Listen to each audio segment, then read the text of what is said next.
Hello, hello. Hope everyone's having a lovely evening. We indeed. Let me go ahead and turn this music on because I always have it off when I first start. We're doing the Dying Sun again. I am hoping that it's not gonna be depressing for the start. And I do have a few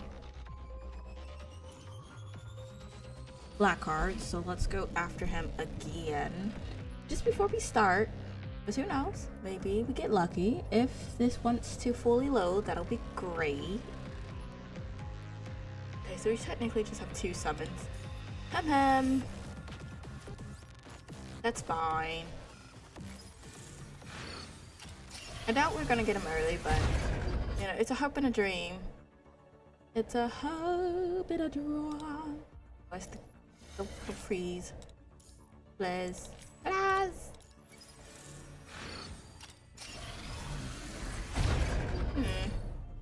Maybe? No. Doritas. Okay. Let's head to the story. The Dying Sun. Are we excited? Are we feeling it? Are we... Oh wait, was I supposed to hit that one or that one? Okay, that one. Oh, we still got a good ways to go. 21 days. Eclipse the Void.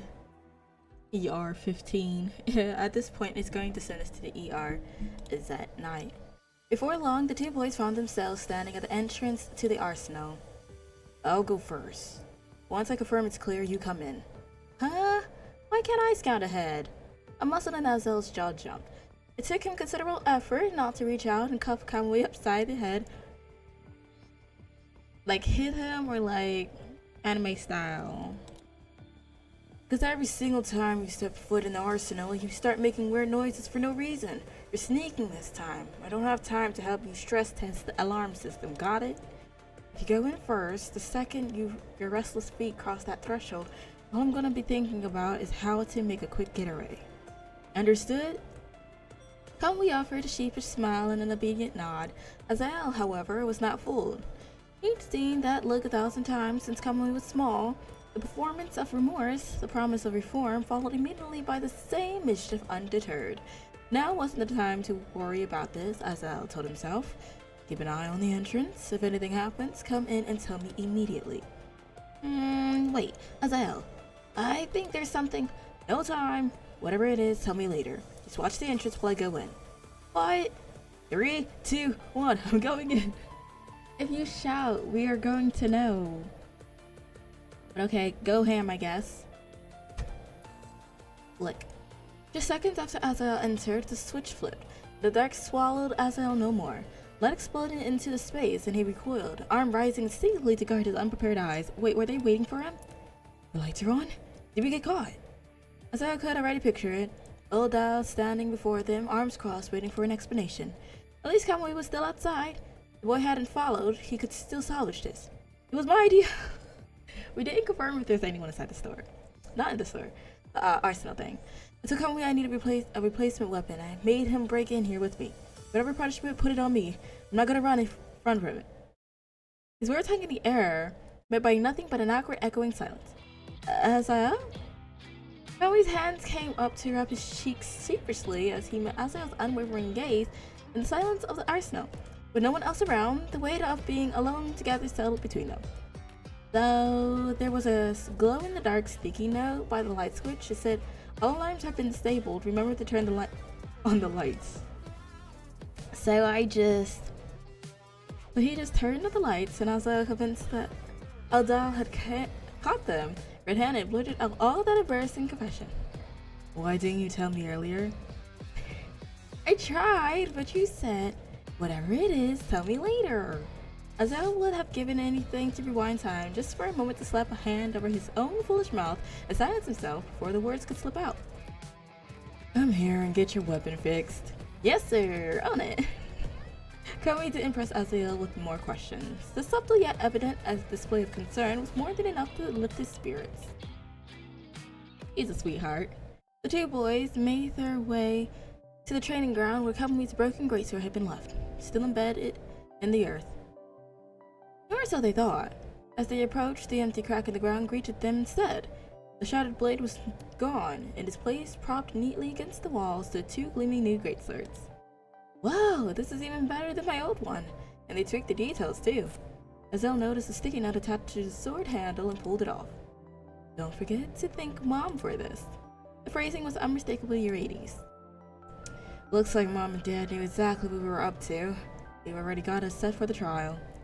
I think they would have expected to not send their own children into like a death match, but you know. And to think he had sabotaged the sword, then hesitated and lurked at the scene to make sure Kamui would actually get hurt.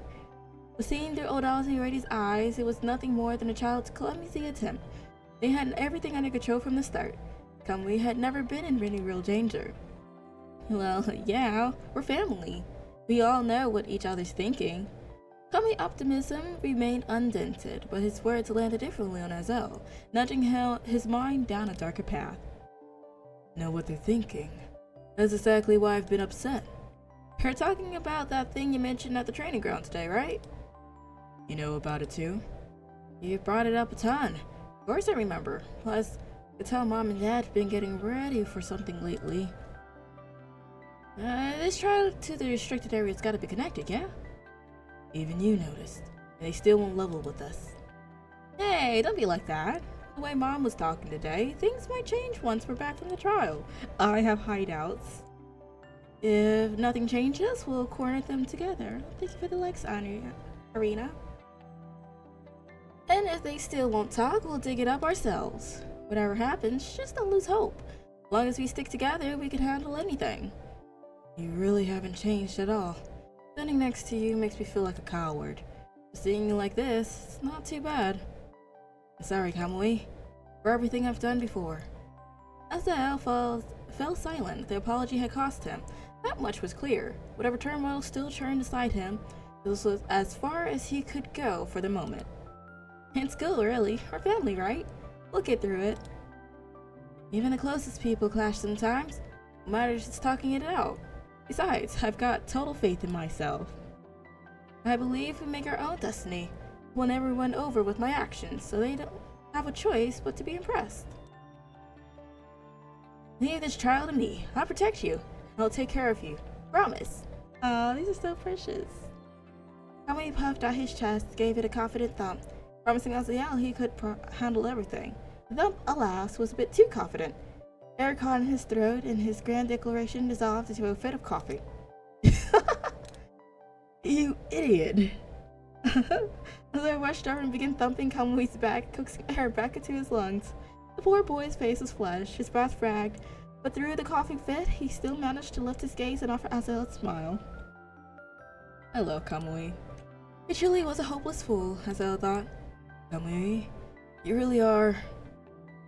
Okay, brotherly love. We love this. I was expecting everything to go to smithereens and them to just like jump each other or something. Kamui, you really are an idiot. That thing in your head actually a human brain. Deep in the restricted woods of Azet, Azel felt his cheek twitch. He rushed up and snatched Kamui's hand mid-reach, stopping at inches from a dark pot. If your birth records weren't so detailed, I seriously question whether you were genetically modified before you were born. Why does your brain work nothing like a normal person's? Now don't roast him, he's trying. Huh? Does it? You generally don't realize it, do you? Let me refresh your memory. On day 1 in the restricted area, we overcooked the fish we caught. Then you somehow decided to prop them up and started talking nonsense to them. Oh, what was that? It wasn't nonsense. I was describing the cafeteria's grilled fish special. You know that story, imagine plums and your thirst goes away? I figured if I brainwashed the fish hard enough, they'd start tasting like the cafeteria ones. And they did turn out way better. I doubt. I might have been slightly convincing if your stomach hadn't been growling louder than your voice the whole time. Then on day 2, we stole eggs from a wild hen's nest. After we ate them, you went back and replaced them with pebbles. Okay, hold on, he's trying. Explain. Well, we already took the ingredients, right? But I felt bad. The mother hen would be lonely. I wanted to compensate her somehow. Okay, I can't defend him. Pebbles were the only thing nearby that looked kind of like eggs. Figured she wouldn't feel so alone while waiting for the next batch. Oh, she wasn't lonely at all. She was too busy chasing you down, pecking your head the whole way. It's been an hour pulling feathers out of your hair. And day 3, where did you mock that wild bird? Do you have any idea how insufferable it was when you started screeching with it? It wasn't just any bird. A remembered species always nests near water. You were scratched up by those thorn bushes. We needed to clean your wounds, and we were low on water. I thought, why not try? And it worked. My impressions were so good, it thought I was one of its own. Led us straight to a clean stream. It probably was scared of you, but okay. It didn't think you were its companion. It thought you were a female bird and spent the entire day trying to court you. We even had to leave before dawn just to lose it. And today, the pot burned. We have backup cookware. Why were you scraping the burnt food off the bottom? Okay, we're not wasting stuff now. Huh? Didn't you say we were running low on ingredients? I figured I'd test it. But if burnt food wasn't so bad, then nothing goes to waste. Azael's attention wavered for just a moment, but it was long enough. Cowboy's hand shot out, grabbed a piece of charred jerky, stuffed it into his mouth. His face lit up with delighted surprise as he turned to Azael, nodding vigorously, as if saying, not bad at all. Just move, honestly. Azael's smile was terrifying in its emptiness. It was the look of a man who had passed through frustration, through anger, and arrived somewhere beyond caring. 5 stages of grief, my dear. You've actually been useful these past few days, so I'll let it slide. I don't have the energy to deal with you anymore. From now on, Kamui, keep your guard up and stay in my sight. No wandering off to do stupid things alone. You must have noticed it too. Something's wrong with the restricted area these days. Let me guess, it's too peaceful. I know, good news is we're close to the end. Once we find the exit, we're out. Wait, you've actually been behaving for a while. Ever since the danger picked up. What's with the sudden relapse? Oh, that? It doesn't matter. I just noticed you've been all tense and gloomy, so after letting all that out, you feel better, right? I feel a lot better if you stop charging headfirst into every beast attack like you've been doing. Let him cook. Let him cook. Well, actually, don't let him cook because he's going to burn everything, actually, but, you know, he's been doing it. I'm not your backup. Stop underestimating me. Just as capable as you are. Course. I know you're awesome. If you hadn't had my back during those ambushes, I'd be way more banged up. That would have sucked. At least you know it. Go wash that grime off your hands at the river. Fill the canteens. We need to keep moving. Suddenly, both Azael and Kamui freeze. An unnatural silence descends, swallowing the usual ambient sounds of the area. The gazes lock onto the dense bush nearby. So we are talking about that it's too peaceful. Something was wrong. It wasn't just quiet. It was a dead zone. A patch of stillness that screamed of a hidden, waiting threat. Grab your weapon. Got it. Oh, like a little wolf. The gazes remained locked on the brush. Every muscle coiled in the imminent attack. The standoff stretched until finally, the undergrowth rustled. A moment later, a wild wolf emerged. Oh, that's not dangerous. Just a regular forest wolf. Alone. If you don't provoke it, it shouldn't attack. He wants the meat. Quiet. We moved slowly out of its sight line. Azael exhaled slowly, relief washing through him. Don't get comfortable yet. I feel like that's just a fluke. Of all the things that could have been hiding there, a wolf was manageable. His gored muscles began to loosen as he retreated step by step, keeping his weapon trained on the beast. Wait! No! Azael, don't move! Behind them, danger stirred, and Kamui caught it first. His hand shot out, seizing Azael by his clothes and yanking him backwards, just as something lunged for the space where he'd been standing. Oh, okay. It's a pack? By the looks of them, they're setting up an ambush. There are too many of them. Damn it. Why'd our luck have to run out today? The first wolf hadn't retreated. Far from it, with unsettling confidence, he began to advance, each deliberate step eating away the distance between them. Around them, the rest of the pack waited patiently, eyes tracking their leader's movement. That one's the alpha. What's the call? Take it down first, or find a gap and run. Give me a sec to read the pack. Keep your eyes on that one. I would say take the alpha down, because 9 times out of 10, I'll probably get scared and just dip. But if you miss, then you're done for, because the entire pack is just going to lunge at you. I got your back. Back to back, two boys formed a single unit against the encircling threat. Neither willing to blink first, the alpha wolf begins to circle. Kamui read its gaze without flinching, knuckles white around its weapon as he settled into a combat stance. Hour. The alpha lunged, but its target wasn't Kamui. In a flash of gray fur, the beast pivoted mid-air and huddled toward Azael. It had been scanning the pack of 4 openings. Azael, look out! Yeah, oh. So we should have attacked first. The sound registered before the sight. Azael glanced down and froze. Blood stained his leg, dark against his clothes, but there was no pain. Not his blood. Kamui? Azael lowered his guarding arm. His heart stopped. Kamui stood before him, having placed himself directly in the wolf's path. Hey, Kamui for you. The beast's fangs were buried deep in his forearm, blood dripping from the wound in steady pulses. Kamui didn't move an inch. The fangs had sunk deep.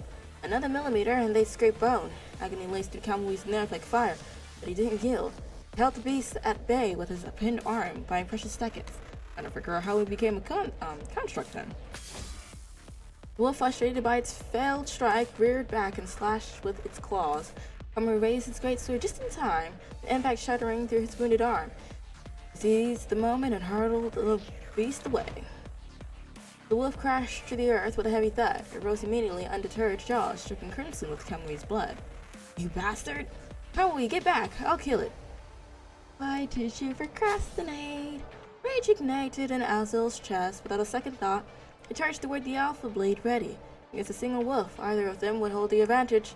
The sneak attack was the only reason Kamui had been wounded, but Kamui didn't retreat as ordered, worried about Azael. Instead, he swept his gaze across the surrounding pack, noting their coiled muscles and hungry stares.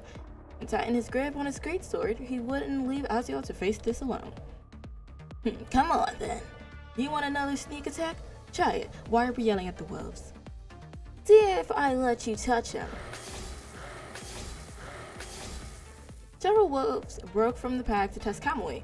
They were nothing compared to the alpha. A few well-placed strikes sent them tumbling to the ground, yelping. The pack hesitated. The reckless charge stalled. Kamui held his position, confident he could hold them off and keep Azael's back covered. Wait, but if we just kill the wolves, they'll just have meat for days. Azael, meanwhile, had descended into something primal. Each strike landed with savage force, emotion overriding technique as fury drove his blade. This is why he wasn't chosen. Anyway, Kamui watched for his moment. Oh, and then surged forward to join the assault against the alpha. He won. What followed was chaos. Man and beast alike lost to bloodlust, trading blows and wounds in equal measure. Roars and snarls filled the air. By the time the grass beneath them had soaked through with crimson, the alpha wolf finally fell, death delivered through their combined effort. Eboo. The alpha lifted its head one last time. A weak, trembling howl escaped his throat. The pack received the signal and vanished into the trees like smoke. See, if we just took him down first, then we wouldn't have had to worry about getting bit. Abandoning their fallen leader without hesitation. Kamui's legs gave out.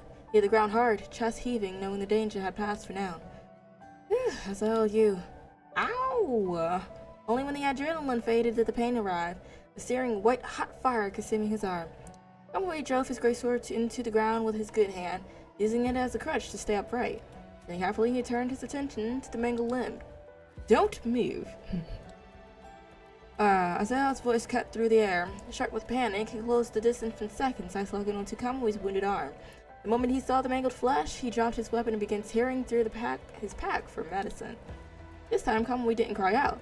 As he'd grown older, he's learned how to swallow pain before it reached his throat, not wanting to worry others, only when joking. When the act could be passed off as exaggeration, did he let the mask slip. But now he watched the barely contained chaos behind Azael's eyes and knew that his brother couldn't take anymore. The woods had returned to life around them, leaves rustling, birds calling, the familiar symphony of the wild. Now it mingled with the sound of medicine being applied, bandages being wrapped. Kamui stared at Azael's shaking shoulder and found himself utterly silent. Azael, hey, look at me. We beat it. It's okay now. We're okay. Azael tore off the last strip of bandage, but Kamui's words landed like a spark in dry tinder. The fuse, smoldering since the first drop of blood, finally reached the powder. His emotions exploded. Okay, easy for you to say. If I had been a second slower, that thing would have had its fangs in your skull. Okay. Why your hand? Why do you always protect everyone else first? What if your bones broke? What if you couldn't use it again? It lunged at you. Every word cut like a rebuke aimed at Kamui, but it was Azel's own composure crumbling with each breath. Do you know the last time I saw an injury this bad?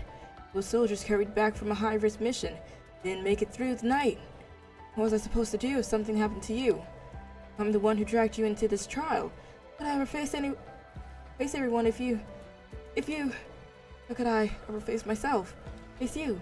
Azel still couldn't forget that scene. It was the first time death had ever stared him in the face. Now he couldn't shake the fear that Kamui would join them. Gone were the jokes, the bickering, the simple proof of life beside him, replaced by carved stone and silence. Everyone who joins Zet can't just walk away. Kamui, you need to hear this. You need to value yourself the way you value everyone else. You're one of us. If you ever dare to leave us behind, none of us will forgive you. Remember that. You really see me as family. I know, but I wasn't thinking that far ahead. I just saw it coming at you, and all I could think was to protect you. Sorry for scaring you, but thank you, Azel. And thank you for really seeing me as family now. A familiar radiant smile spread across Kamui's face, carrying nothing but sincere gratitude and pure joy. Then you better remember this. Stop being reckless. Stop acting like you don't matter. Not for yourselves, then for us. You, Mom, Dad, none of you. Nothing bad should happen to any of you. I found a sentence hit Kamui's ears like a warning bell. Something wasn't right. Is this about the thing we talked about before we left? Not certain yet, but it could be bad. Do you know why our punishment lined up with the candidate selection? I looked at their planning documents. If they activate that project, it'll start handing Zet over to us. Scary. This isn't just busy work anymore. They're willing to risk their lives for it. So when you mentioned that we're training lately, that was them evaluating us. Yeah, I thought if we failed, they put it on hold. They won't stop. They won't tell us anything. I even saw the death risk documents, signed by them. I couldn't think straight for days. I thought maybe they say something on Family Day, but they missed it first time ever. It looks like that thing is the reason. These days, I kinda lost it. You were the only one who came to check on me, and I took it out on you. It's my fault. Really have nothing to do with it. Yeah, he's just out here vibing like, Sky's blue. Cheers. Hey, who says I have nothing to do with it? You just said we're family. You can't shut me out now. Don't worry. We've got leads. We'll handle it when we get back, like we said. Relax. Kamui's got this. You don't need to worry about a thing. Really are something else. But right now, stop moving so I can finish treating your arm. The fury and fear bled out of Azel until only quiet concern remained. Wordlessly, they worked together to finish bandaging Kamui's wound. I said word. Word! Anyway. You need real treatment back at Zet. Calling Mom to end this trial early. Take whatever extra punishment to give. I'm right there with you. Whatever happens, we'll face it together. I feel like that's too easy. I gotta be like, oops, sorry. The Drew tried to contact Azel, but she wouldn't pick up. The line stayed stubbornly busy. Puzzled, they tried Eurydice. Nothing but the same endless tone. Something's wrong. Something happened to Azet. Ooh, Azet was already reaching for the emergency line to Azet when Azel's call came through. They answered him instantly. Azel, come we stop the trial. Oh! Say less, we're already coming. Stop the trial. Return to Azet immediately. Maximum speed. Turn on your real-time location tracking. I'm already on my way to pick you up. Wow, what's going on? Adele's voice came through sharper than usual, agitated and breathless. It was clearly moving, rushing somewhere as she spoke. No time to explain. Just move. And listen. You see any strange machines on the way? Oh, the corrupted. On the way, stay away from them. Do not engage. Your only job is to get back to Azet now. I guess that's what happened. Okay.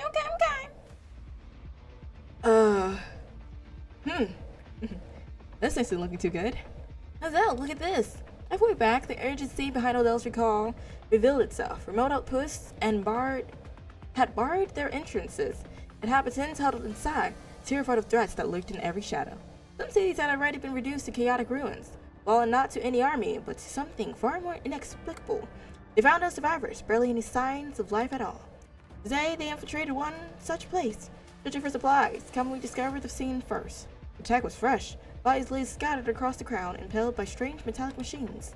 Blood still seeped from wounds, pooling beneath the dead. Every victim stared with wide, unseeing eyes, frozen in final terror. Denied even the peace of death. What the hell happened here? Now they couldn't stop thinking about Azette. No ordinary war or disaster could cause this much devastation across so many places. Ah!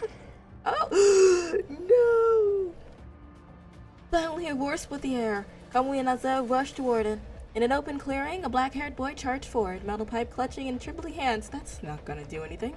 Before him stood an airy machine, eyes glowing red, the very image of a monster. That's probably the first and last time we're actually gonna do like an actual stream. But anyway, he stood protectively over the fallen, likely victims of a mechanical monster ahead. Dirt kicked his young face, masking his expression but not the fury in his stance. Then he lunged forward, reckless and desperate, willing to die if it meant avenging them. But he was outmatched for them from the start. A crude pipe against metal and malice. Never stood a chance, which we all know, but anyways. The machine struck him down in seconds, and now its slaughter blade rose high, poised to end him. No! Kamui didn't hesitate. He was already moving, searching forward to shield the boy. You idiot! Have you lost your mind? Yes. Before Kamui could take another step, Azel seized his sleeve and hauled him behind the wall. You've seen what's out there. You might not be able to take that thing. Don told us nothing matters more than getting back to Azette alive. It's not even one of us. Why are you throwing yourself away for a stranger when we could barely protect ourselves? But the pain groans from outside pulled Kamui back. He tore free from Azel's grip and charged into the open without looking back. Because he's human, like us. Azel, think about everyone Azette had ever saved. We're just doing the same thing. You stay safe and wait for me. I'm going to save him. Kamui charged without thinking, weapon already swinging. The black-haired boy stared, momentarily paralyzed, clearly not expecting anyone to come to his rescue. Then the spell broke. He staggered upright and lunged forward, weak but willing, determined to fight beside the one who had chosen to save him. Ugh, Kamui, you helpless idiot. Azel refused to hang back any longer, gripping his weapon tight. He threw himself into the fight. Okay, hear me out. 3 against 1. I see that as a win. Mercifully, no more strange machines appeared. The three fought as one and emerged victorious, but the journey had already warned them then. And this battle drained the last of their reserves.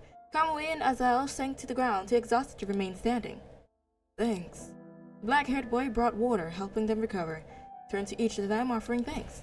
Azel snatched the bottle, irritation plain on his face. Wanted nothing to do with this liability. Kamui drank eagerly, then turned to the boy with an inviting smile, clearly ready for conversation. No problem. Hey there, I'm Kamui. He's my big brother, Azel. Uncharacteristically, Azel let the claim slide. Just kept drinking, silent and pointedly uninterested. Alright, what's your name? Who now? Katrave, I guess. Katrave said nothing more. He kept his head low, fingers restlessly working the edge of his clothes. Kamui's gaze lingered on the grime covering the boy's face, sprayed the last of his water and gently cleaned the stains away, revealing features that had been hidden until now. Katrave, do you have any family or friends nearby? I can help you look. Katrave's gaze dropped, as if thinking about how to put words to what had happened. Thinking how to put words. I've added words into there. Anyway, dead. Okay, that's one way to say that. Everyone from the orphanage. They're all here. They broke in, killed everyone. Only I survived. It was clearly not one for words, but the pain was unmistakable. As visions of his murdered companions consumed him, Katrave's hands began to tremble. Kamui gripped them firmly, studying the boy with nothing but warmth and presence. I'm sorry. The scolding died on Azel's tongue. He just watched in silence, letting the boy take whatever time he needed. What are you gonna do now? I don't know. Katrave had lived his whole life within these walls, abandoned there, raised there, never once stepped inside. Not everything he had known had been torn away, and the unfamiliar world beyond felt more frightening than anything.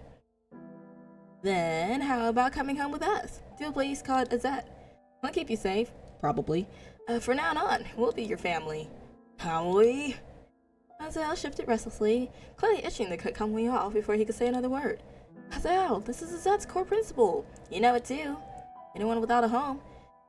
The question is Azette still alive or like, you know, just doing backflips? Anyone willing to join, Azette takes them in. Fine, fine. I can't control you anyway. You can explain this to Mom yourself. which was as good as a yes. Jave, anything you want to bring? Grab your stuff, then we're out. With a nod, Katrave turned to gather his meager belongings. Without a word, edible scraps, remaining water, and a single nameplate with his name etched into it, and he returned to Kamui and Azel, ready to follow. Aww. He stopped, however, keeping a deliberate distance from them.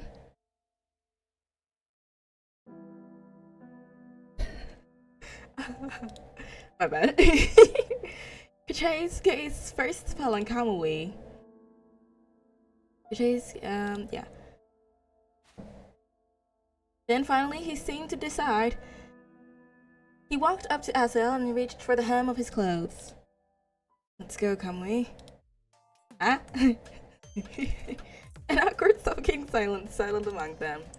You better tell me you're actually blind. Can't see a thing. Hello, Enchanted. Yeah, I remember you. Welcome, welcome. You came yesterday, if I'm correct? You can probably see fine. I've heard of this. It's called, face blindness. At the sound of Azel's voice, Katrave's hand withdrew as if it had been burned. You could certainly tell the difference between their voice. We talked on Saturday. Yeah, yesterday.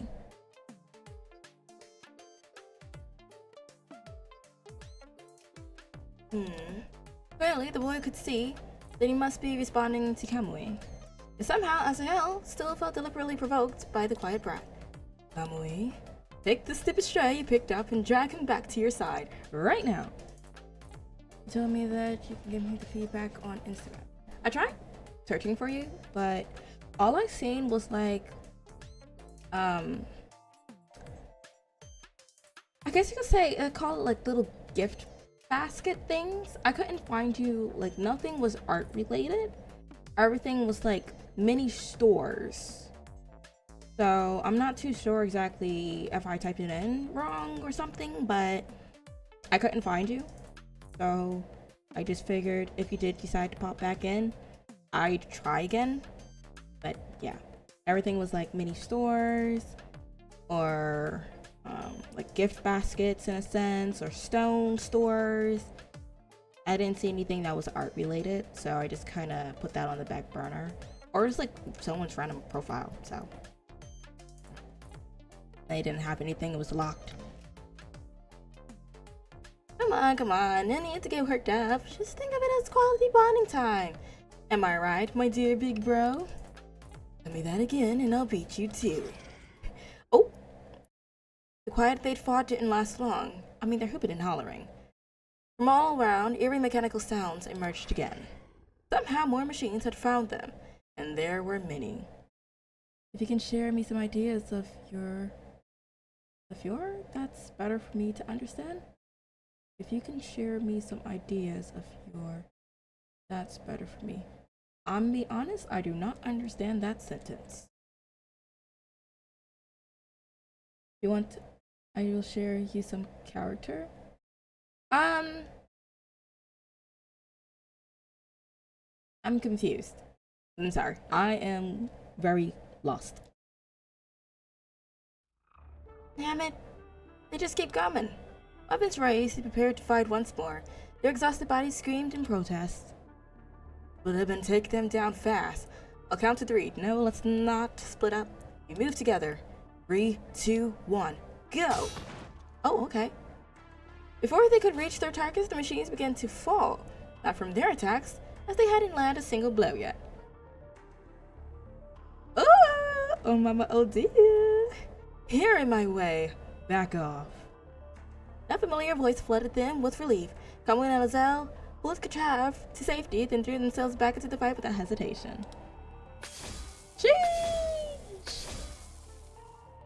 Crap. These things are tougher than they look. You two alright? I love that. We're fine, Mom. What's going on? No time to explain. Situation's critical. Got 3 of you with me, now. We're getting back to Izzet. This world's gone completely to hell. I mean that if you tell me your idea and explain what exactly you want, it'll help me understand you better. What I want? Question mark?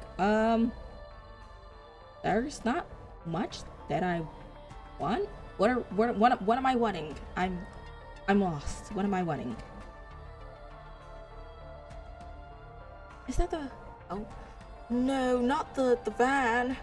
Drawing closer to his head, Kamui finally grasped the full weight of Odell's words. Human settlements stretched between them and home, every single one reduced to rubble and ash. The day of their return would brand itself into its memory forever. Eclipse swallowed the sun at its peak, plunging the world into an unnatural twilight. The light remained black and crimson, the exact colors of the mechanical horrors that had haunted them across the journey. Only later would Kamui learn what that day meant. It marked the world's fall, silent swallowed humanity as the eclipsed sun watched over the ruin. On December 20th, 2160, punching barbers broke out. I like the fact of the matter that they finally gave us like a date on what happened, when happened, and why happened. Word. I say that like it's supposed to be a happy thing. Okay.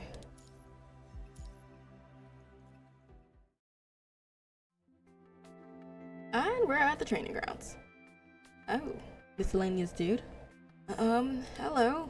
Kamui turned at the sound of the call, pausing his routine guidance and inspection of the training ground. Punisher Barbie's outbreak had pushed all of his set into wartime protocols, a shift that had fundamentally altered his management and the rhythm of daily life. No problem, I'll share some ideas with you so you can get an idea of what I mean. Okie dokie. Is it fair for you? Sure, I guess? Because, like, you're keeping it very vague, so I'm, like, teeter-tottering. Beyond his own defense, Zed was also tasked with dispatching aid to other disaster-hit areas, while Dahlia Rades and others occupied on the front lines, a staffing gap emerged at headquarters. After a basic assessment of their inherent abilities, temporary administrative authority was entrusted to Kamui and Azel. Yeah, okay, what's up? What can I do for you? Kamui asked with a warm smile, ready to offer assistance.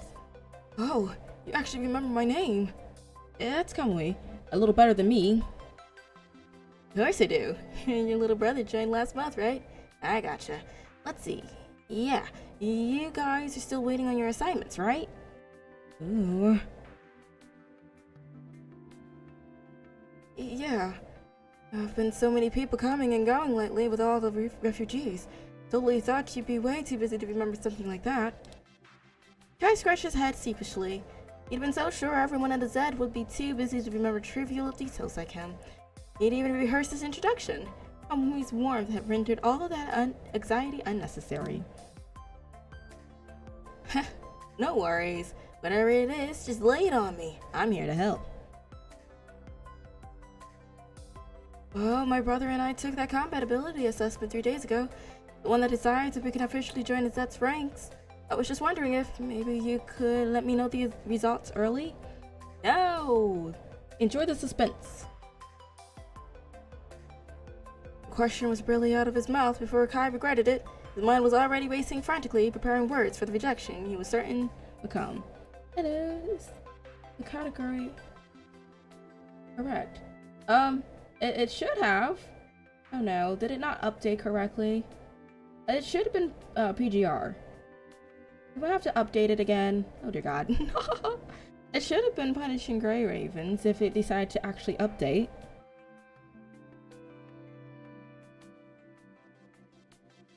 Me scared now. Oh, for sure. We were gonna post them tonight anyway. Let me just check.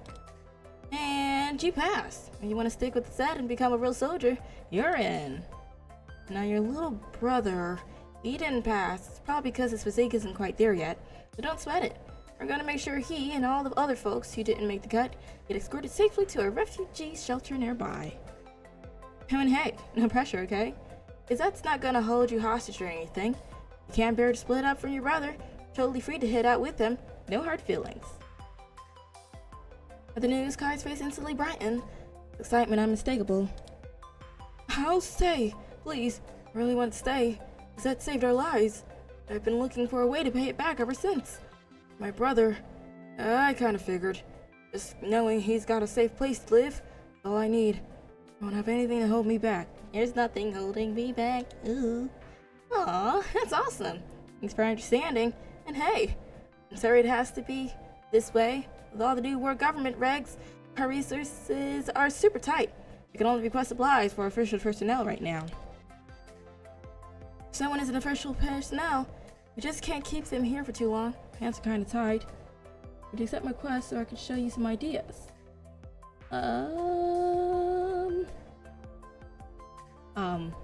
Request? What is the request?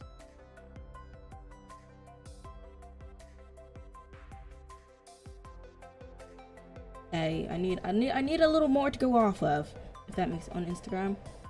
Let me go ahead and look at it really quickly. I guess let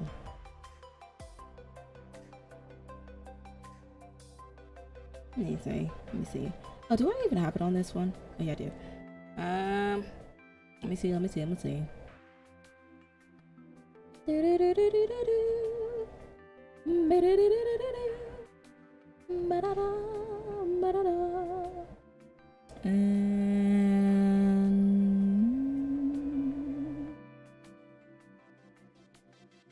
I don't see anything. Question mark. I guess so.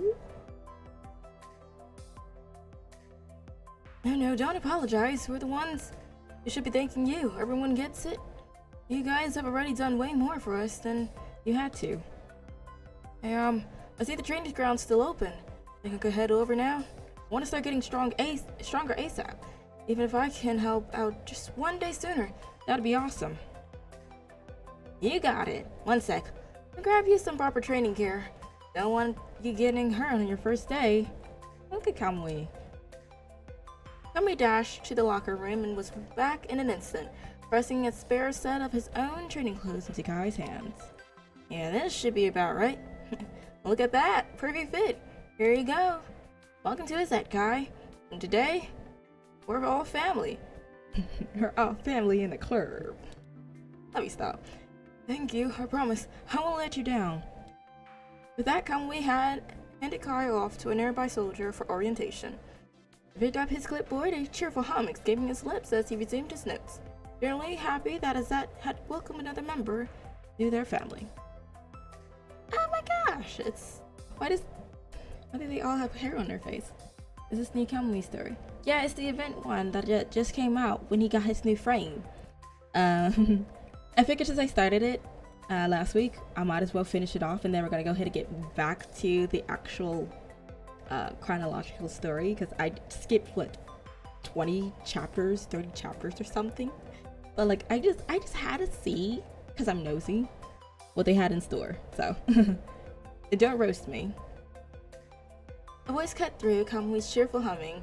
Sharp and urgent, he looked up to find a medic waving from beyond the fence.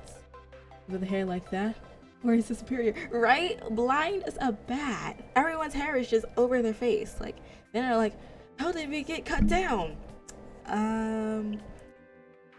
Might have been that seaweed haircut you got there. I don't know. Just saying. The man's chest rose and fell in violent spasms, sweat plastering his hair to his forehead. He sprinted the entire distance from the medical ward, a run that left him now slumped against the fence. Whoa, hey, what's up? Everything okay? Does the medical ward need me for something? It's the chief. She wants to see you. Something about Trav. Oh, dear God, don't tell me he's infected. Trav? On it. Hey, here, drink this. Catch your breath, no need to rush back, alright? Take it easy. Alright, I'm out. Thanks for running all the way here to tell me. You want to accept my request, and how will I share the ideas with you? I don't see any request. I'm not going to lie to you. I see nothing. Unless you are a construct, the human soldiers cannot handle those hairstyles. Right? They're just humans. Oop. Let me look again.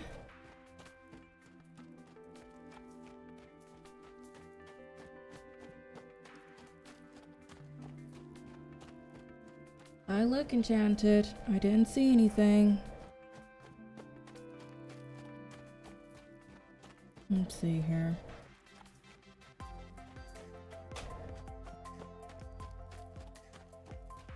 Yep, I don't see anything enchanted. I have handled typo. Ah, you good. Beth! Kamui's voice thundered across the medical ward long before his feet carried him there. At the sound, Katrav looked up and turned calmly, waiting with practiced patience for Kamui to run up. Honestly speaking, in enchanted, it might be that it's not meant. I don't know if you have the right Instagram. I know I have my bio in connected to my Twitch, if that makes it easier. But as far as I see, I do not see anything. Nothing has popped up. And let me see here. Okay, maybe I do. Let me see now. It shows. Okay, wait, I do see something now.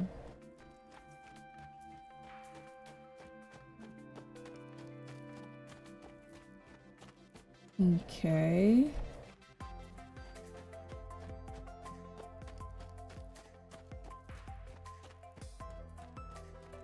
The emotes and things are cute. Not bad. There are a lot of things. This is your Instagram. Yeah. It's now showing. I don't know why it didn't show previously, but I do see it now. Graphic artist. It's very cartoony.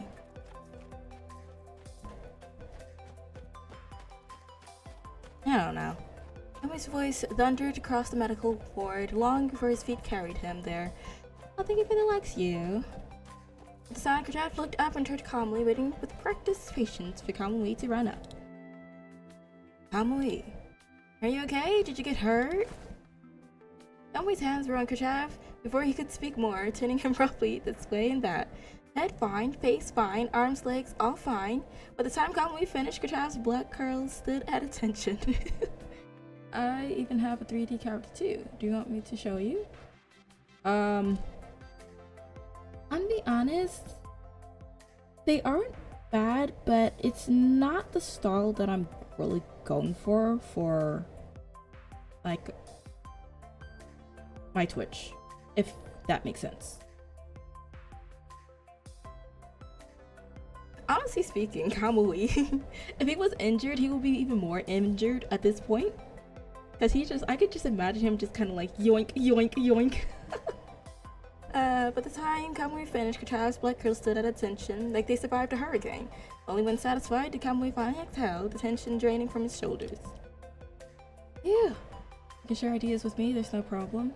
I don't have any ideas, honestly.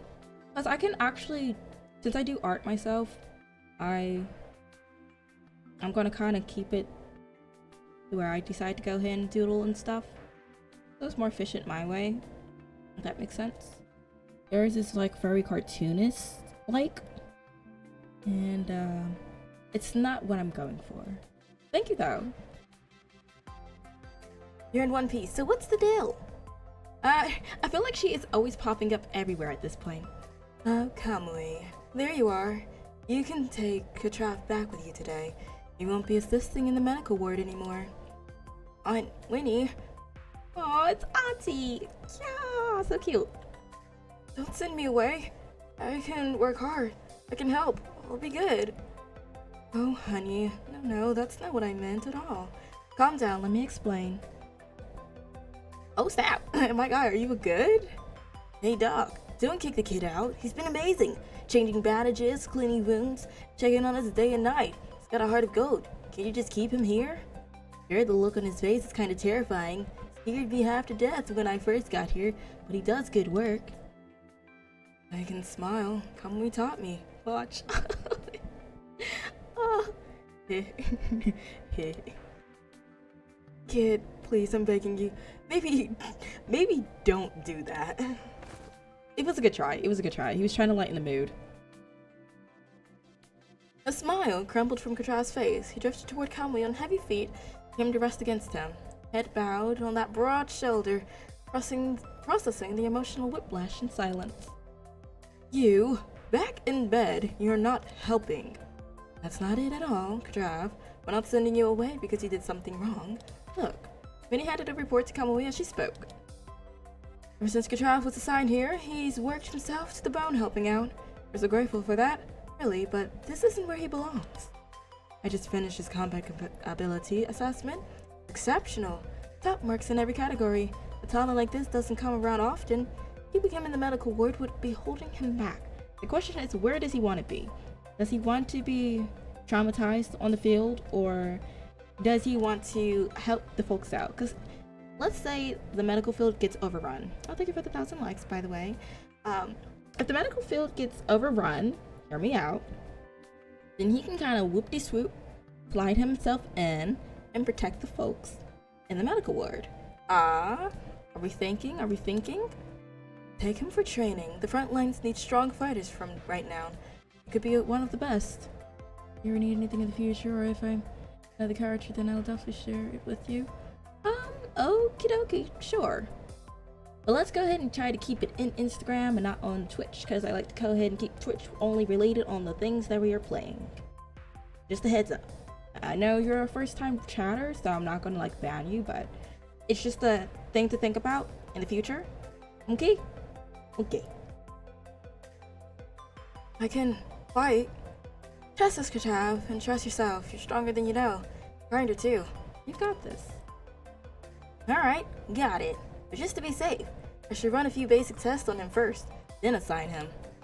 Just follow the grade in the assessment report and give him a matching training plan. The board says he's good, so there's no need to waste time. Forgot when we could finish, a familiar voice cut in from nearby. As the was passing through with a box of medical supplies balanced in his arms. Spotted them, set the box down on a nearby table and joined the conversation. Stop coddling him, Kamui. He's part of his set now, so you need to give his all for this family, like the rest of us. Besides, Katrav's the same age as me, a year older than you. Quit trying to play grown-up all the time. How old is he again? Like 22? I think? I don't know. I forgot. Take him along for training. To put those skills to use, you two can watch each other's back. I'll help you get him up to speed. Little Gazelle's usual hostility around him has melted into something almost gentle, and now he was even directly acknowledging him. Jaz's face lit up, eyes brightening as he nodded eagerly between the two of them. He's just like, yes, please. Training? I'll go. Like Kamui, protect its debt. We'll take any assignment as so long as it meant repaying his debt. If fighting could protect the home that had welcomed him, if it could shape him into someone like Kamui, then that was where his heart already leaned. I'll be honest. Kamui was just born that way, but alright. Alright, got it. I'll take Katrav under my wing from now on. Leave it to me. Kamui answered with a fist to his chest, steady and proud. Relief flickered across Gazelle's face before he composed himself, turning to Winnie with his signature smile. Come on, Winnie. I'll take these two to go over this week's report. We'll leave the rest to you. Thanks for everything. Go on then, and make sure you all rest when you're done. You've been running yourself ragged lately. Leave the hard stuff to us adults for now. Don't push yourself too hard, alright? Bye. I think I'm actually gonna listen. That's the question. Archive room. The three boys quickly reviewed the week's task in the archive room, then dove straight into their internal meeting. I asked Mom again. They can't make it back this time, same as last time. We're on our own for the reports. Kamui, your report first. You got it, boss. Kamui tapped into his clearance, pulling up recent data and reports on the screen. Alright, so personnel management and base training are pretty steady, all things considered. This week's training for our internal personnel kept rolling as like usual. But the survivors who have been pulling in from outside were still doing those phase ability assessments. Their batches getting evaluated right now. Looking at the numbers so far, about 30% of them are up to snuff. They can choose to join up if they want. For the rest, we finished the paperwork, and our teams escort them to the nearest relief zone. Standard procedure. Of course. Oh, and the second batch of new recruits just finished basic training. Next week, they start patrol missions. Once they pass the advanced test, we'll squad them up based on how they did and dispatch them to the front line ASAP. I wonder who's like doing farming and stuff. That's what I want to know. Most of the refugees are hanging in there, emotionally speaking. No one's trying to bounce or start drama. They're actually being pretty chill about the ration cuts lately. But, and this is a big but, logistics says we've got max 3 weeks of supplies left at this rate. Oh dear God, how are we gonna do this? 3 weeks, that is not... Who is doing planting? Who's doing the farming? I think we need to make the plots bigger. If we don't get a resupply after that, a third of our people won't get proper rations. But then I can't promise everyone stays this chill when they're hungry. Noted. Kutrav, I had you check the base medical supply and infrastructure. What's the status? Medical stock? Okay for now. That base? Fine. But Winnie says front lines need more medical supplies. Defense systems, all checked, some damage. Fixed them, ran out of parts. Next time, nothing to use. I see, I'll figure something out. As for my end, Mom took over the resource request situation. Told us not to worry about it, so I'm not sure where things stand. No suspicious activity around the base lately, but with the world government, something's off. Since the outbreak, we've been following their orders, sending aid and helping out their areas. We used to only talk to them via transmission, but lately they keep making excuses to send people here in person, coming and going like they own the place. The world government knew full well that Azet was still operating under defensive protocols. To say we're rotating personnel in and out would have been reckless at best. They have absolutely no justification for inserting their own people there to interfere. Forget it. We'll circle back to that. There are bigger problems. Azelle paused for a few seconds, then finally laid out the hard truth. Oh, don't say that we're about to get ambushed. Right now, almost all of Azet's adult elite forces, including its leader, are deployed on the front lines. Latest intel says our combat power is dropping faster than projected. More units go radio silent every day. We need to reinforce the front lines soon, otherwise our defensive perimeters collapses. We'll be forced to fall back, possibly all the way to headquarters. Figure out the next move after we finalize the new personnel assignments. That covers base business now. That other thing we talked about. Azelle dismissed the internal affairs report and pivoted, its gaze landing squarely on Kamui and Kutrav. Kamui, you brought this up first. You're the one to lay out what we found. Alright, so like I mentioned before, Mom's been tweaking the training programs herself. From the evaluation cycle got cut way short, and the training intensity was jacked up at least 3 levels. On top of that, Kutrav and I double-checked. The frontline elite forces have been requesting crazy amount of medical supplies, like way more than normal. They're using them for mental trauma treatment and energy replenishment. The quantities and frequency are totally out of whack with the reported casualty numbers. Something doesn't add up. There's gotta be another reason they're burning through supplies like that. They're fighting robots. Azel's brow furrowed as he pulled up Odell's supply claim record, scrolling through the time sets in silence. The timing of these anomalies lines up perfectly with when the world government started sending their people here. Those hypocrites should have seen it sooner. They're using it for themselves? What did we do? Oh, what do we do? Tommy and Azel locked eyes. A silent moment of confirmation passed between them. We pulled up Azet's area division on the screen. If they won't tell us straight up, we find out ourselves, get proof, then we confront them face to face and demand answers. Mom's been coming back more often lately, probably meeting with the higher ups. Oh, let me not have that other arm fall off while I'm trying to get up. Somewhere in the base. If we could find out where, we can figure out what they're really doing. Made a list of all of those sketchy medical supplies the front line keeps requesting. Then I slipped a real-time tracker into the latest batch before it got shipped out. And guess what? The signal's pinging from the very top level of Azet's base. That new training facility they built but never opened.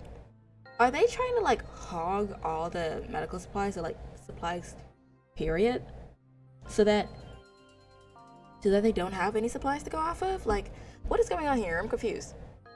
Construction had been a few months before their trial. At that time, Odell had only mentioned that it would prove very useful later, but offered no details. Then the war broke out, and the place slipped from everyone's memory. If not for the tracker signal, even Kamui and Odell would have forgotten it existed. It's spacious and isolated. Officially, not in use, with unauthorized entry strictly forbidden. Checks every box. They were doing this infiltration mission. They just got back yesterday, so perfect timing. Let's sneak in and find out what's really going on. Okay.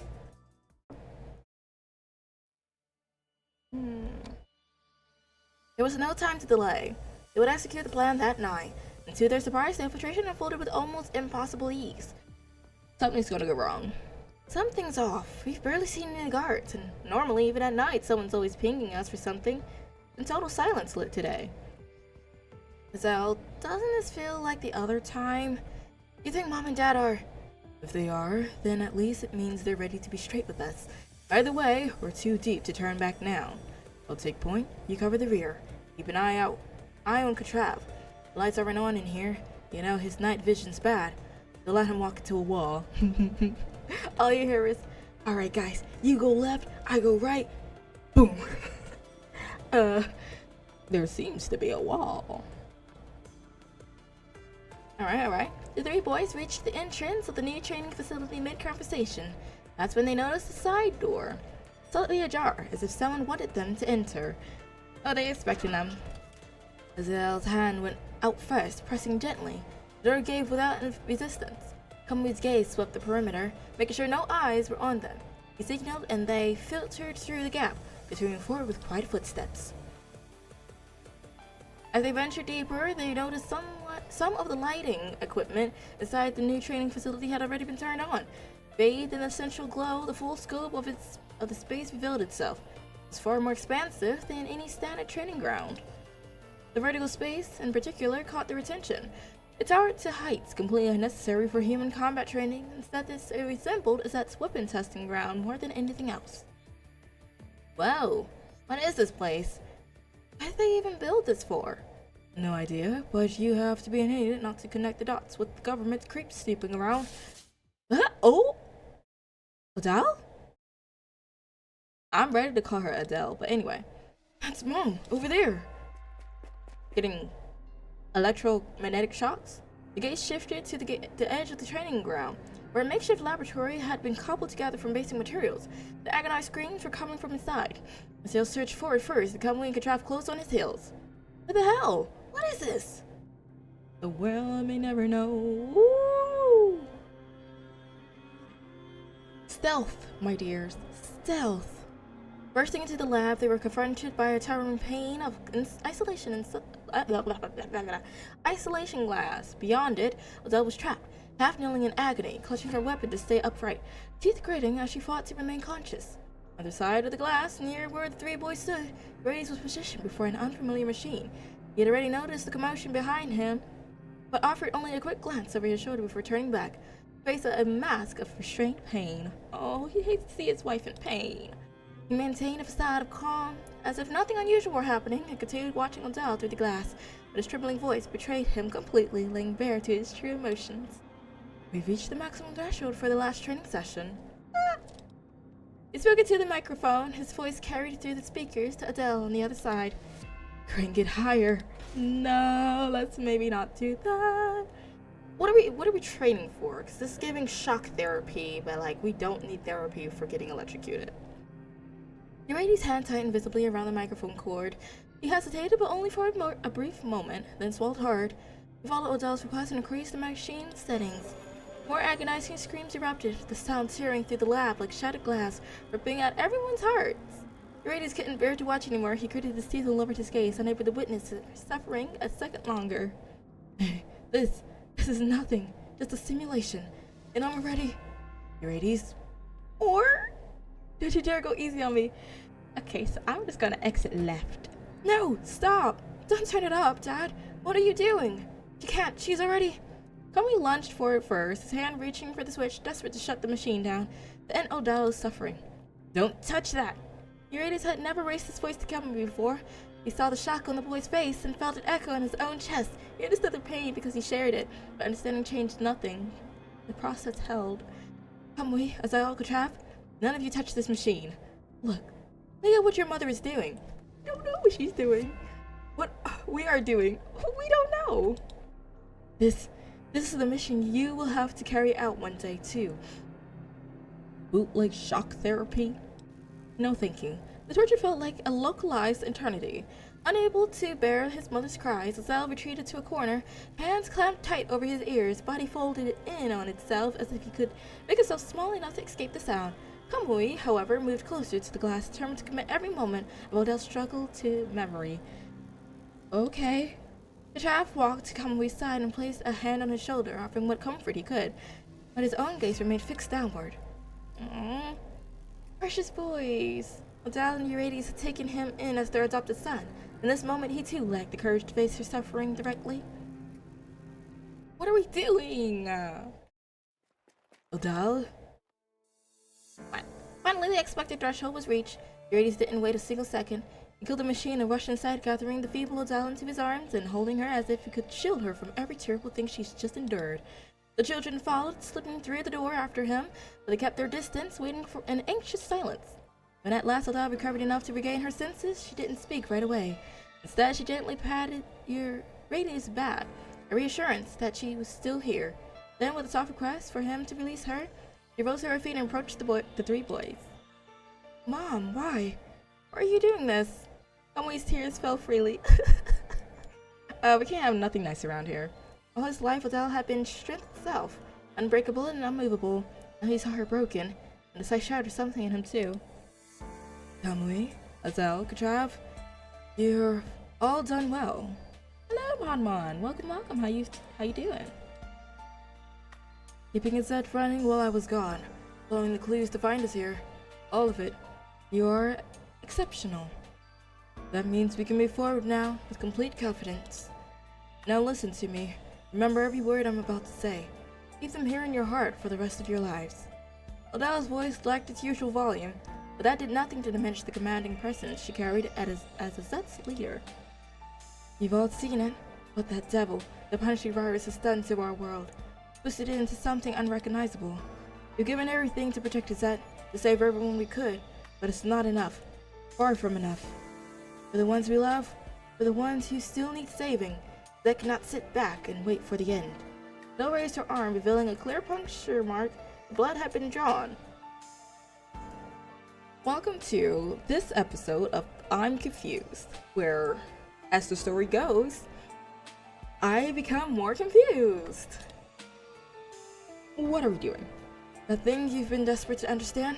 I'll tell you its name. Project Barleycorn. I downloaded a texture pad for Minecraft called Actions and stuff. I have no clue what that is. A few years ago, the world government was already developing the prototype. Eventually, they came to Azet, asked us to be their first test subjects.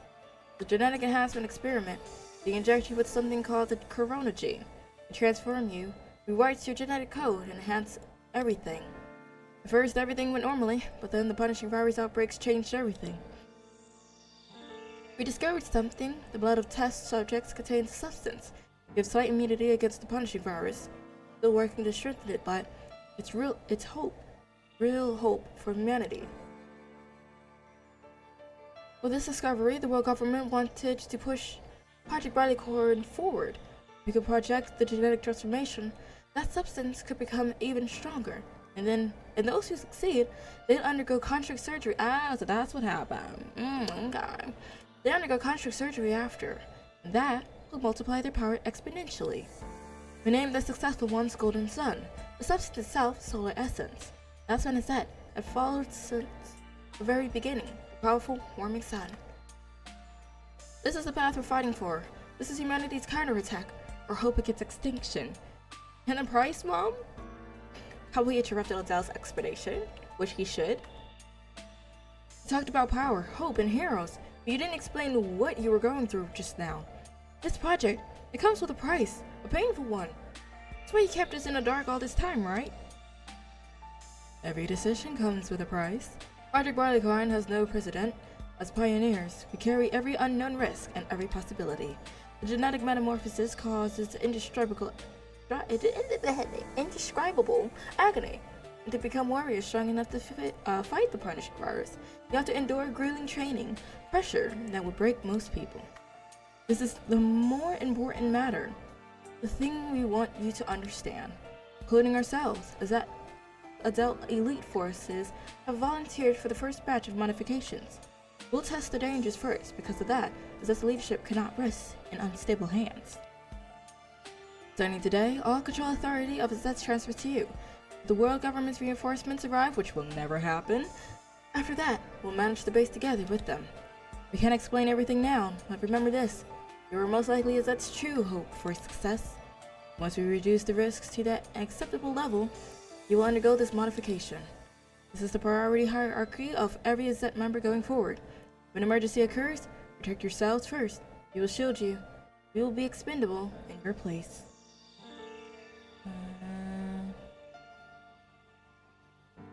Let's just protect extinctive predator, especially with the mobs and animation. Look for access your name and our phone number. We use the button to. Oh, that's kind of neat. This is an order. Is that clear? But not a single child responded. We do not agree. The stillness grew heavy, unbearable. Just when it seemed no one would speak, Adele finally stepped in. Go. Get some rest. Tomorrow, I'll guide you through the complete authority handover. I refuse! In a rare display of emotion, Hazel finally— Rare? My guy has been emotional the entire story. Hazel finally unleashed everything he's been holding inside, shouting angrily at his parents. You always do this. Make decisions on your own. Then act like nothing happened and just announce the results like we're supposed to accept it. Have you ever asked us about any of it? Whether we want this stupid plan, whether we want the world government charity, whether we are willing to watch you charge ahead and die for us? You have never once asked for our opinion. Want to test it out in your next Minecraft stream? Probably not, just because just running like the normal Minecraft, it barely, it doesn't load really good and it's really crunchy. So if I add extra mods and stuff to it, it's going to be even more crunchier and probably insufferable to watch. Maybe if I get a better PC, we could do it, but for now, my PC can't keep up. It's something for the future, though. He screamed with every ounce of strength in his body and bolted out of the new training ground. I'll go find him. Make sure he's okay. Homie's voice came out weary, not demanding further explanation. Then we turned and walked away in silence. But at the door, just before disappearing from view, paused to meet their eyes one last time. Dad, you don't want to be sheltered from the hard stuff. You just want to share it with you. I get it. You're trying to protect us, but we're family. Can't bear to lose you either. Because we're still too weak. And we'll try harder. We'll grow up faster. Just trust us a little more, okay? Please? Wish you could send videos to chat with some cool animation. I'll probably check out some, pretty sure someone probably used it on YouTube. From all my free time, I'll probably look at it. Just fine, just fine. The giant followed behind him. Soon all the children had gone, leaving only Adele and Grady solitary figures, standing at the vast expanse of the training ground. The visibly exhausted parents watched them go, longing in their eyes, but in the end, they did not chase after the children or ask them to stay. On YouTube. Yeah. I have to go now. Bye. Bye, Mon. Thank you for joining.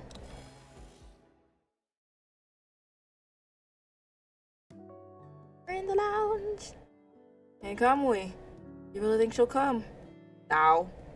The three children finished arranging the surprise on the table. Aww!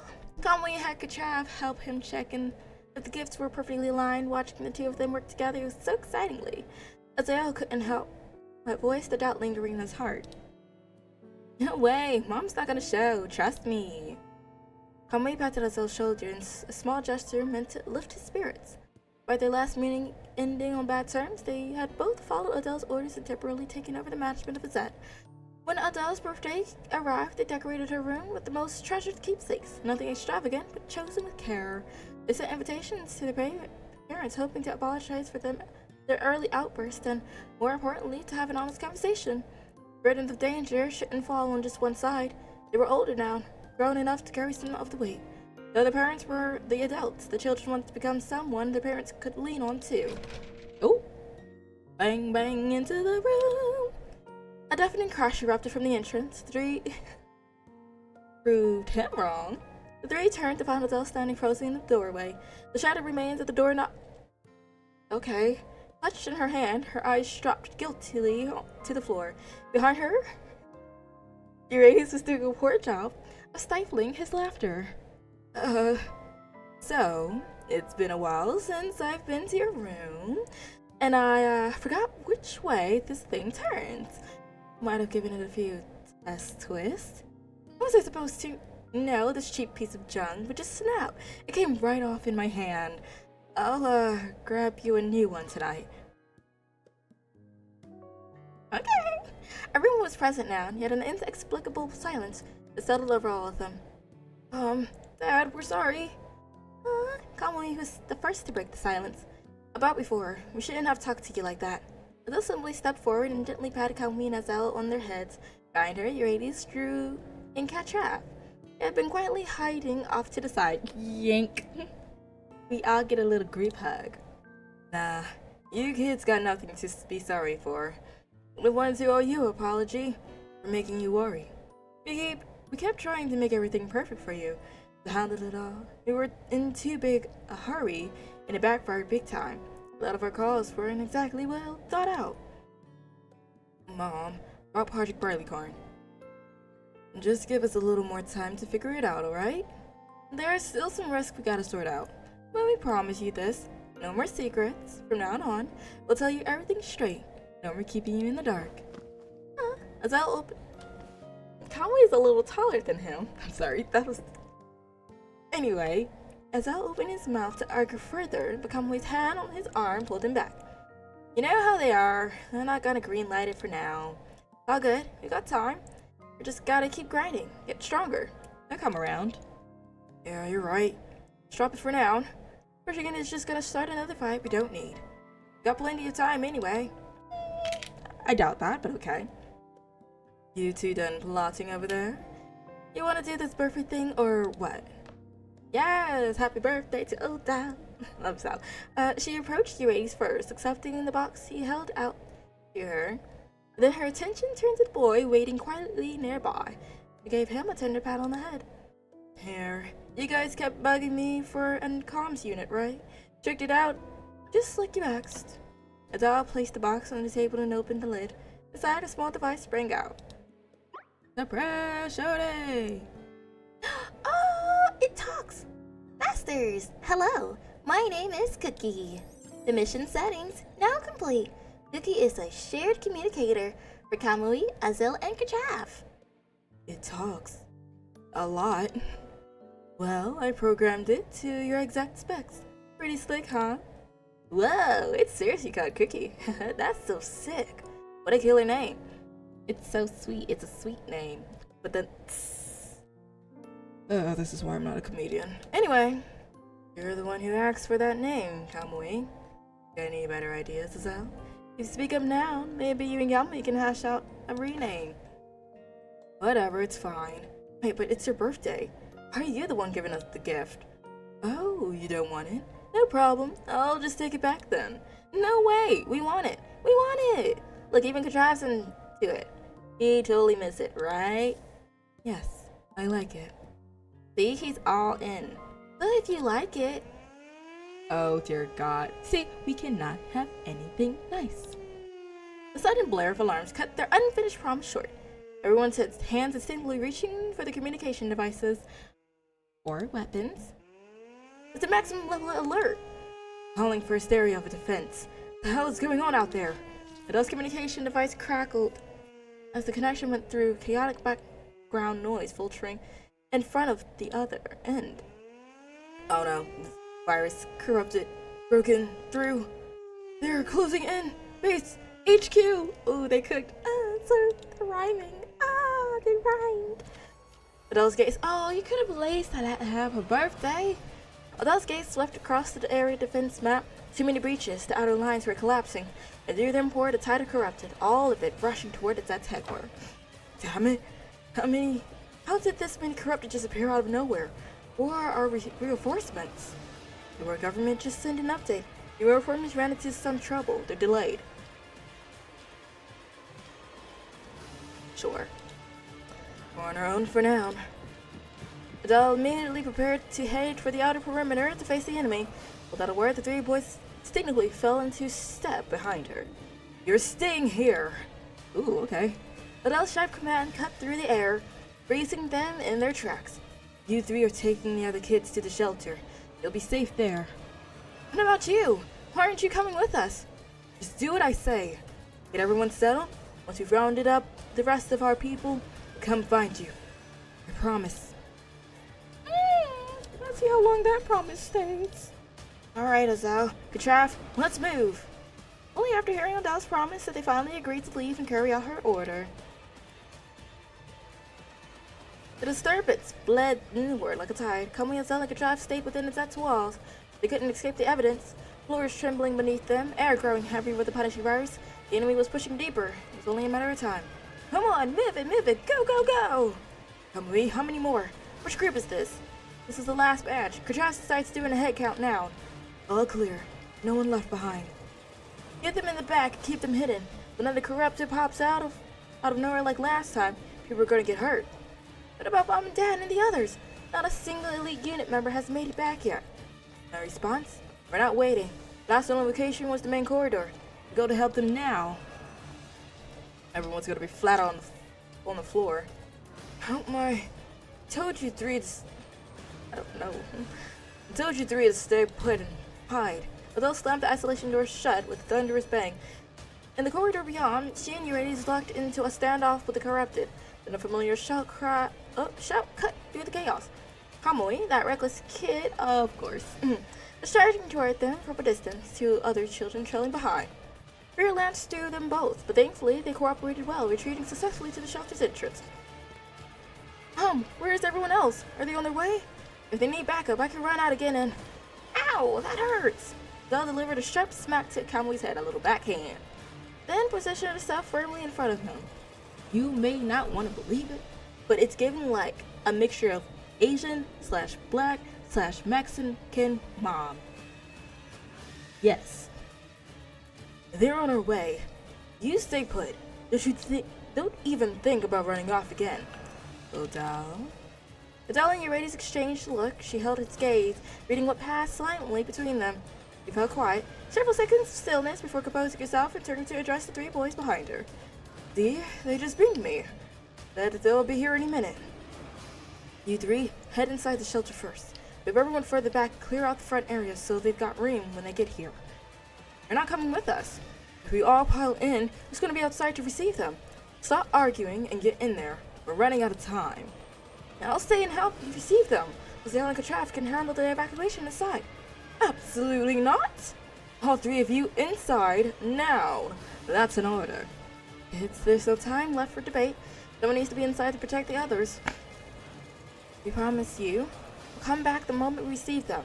This is our word. We don't break our word. I don't know. Enough. Get inside. Everyone's already in the safety corridor. What could possibly go wrong? Okay, so anyway, everything's gonna go wrong now. Just for your information. The boys exchanged glances, then finally obeyed and entered the evacuate the crowd. After everyone was settled, they returned together to the shelter entrance, only to find the doors tightly sealed. Of course it is. As I realized what was happening and lunged for the door, he threw his weight against it. But it didn't budge even an inch. It was sealed from the outside. We knew that was gonna happen. I don't even know whether that was the question. I'm sorry. Mom, Dad, come inside. Hurry. Tommy ran to the lone protective glass panel, pressed himself against it and pounded on the surface, desperate to get their attention. Mom, Dad, what are you doing? Well, Eurydice, it's locked. From this point forward, only the two of us and the world government have the authority to open it. For an external breach, this door stays sealed forever. What are you talking about? You promised we all stay inside together. Open the door. Open it right now. Kamui, Azal, and Katrav. Adele stepped closer, pressing her hand against the glass.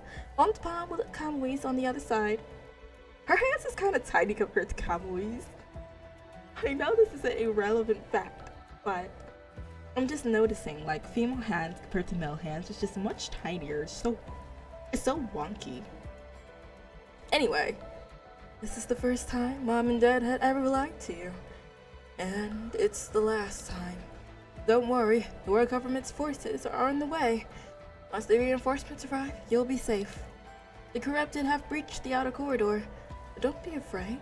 We'll stand guard out here, and the shelter is absolutely secure. If we're entrusting Izzet to you from now on, never forget Izzet's creed. Never forget what we've protected and fought for. The most important thing of all, don't grieve for us, Kamui, Azel, Kachav. This isn't goodbye. We will be with you, always. We're entrusting Izzet to you now, so no more crying from now on, I understand? We love you, and I'm sorry. Sorry.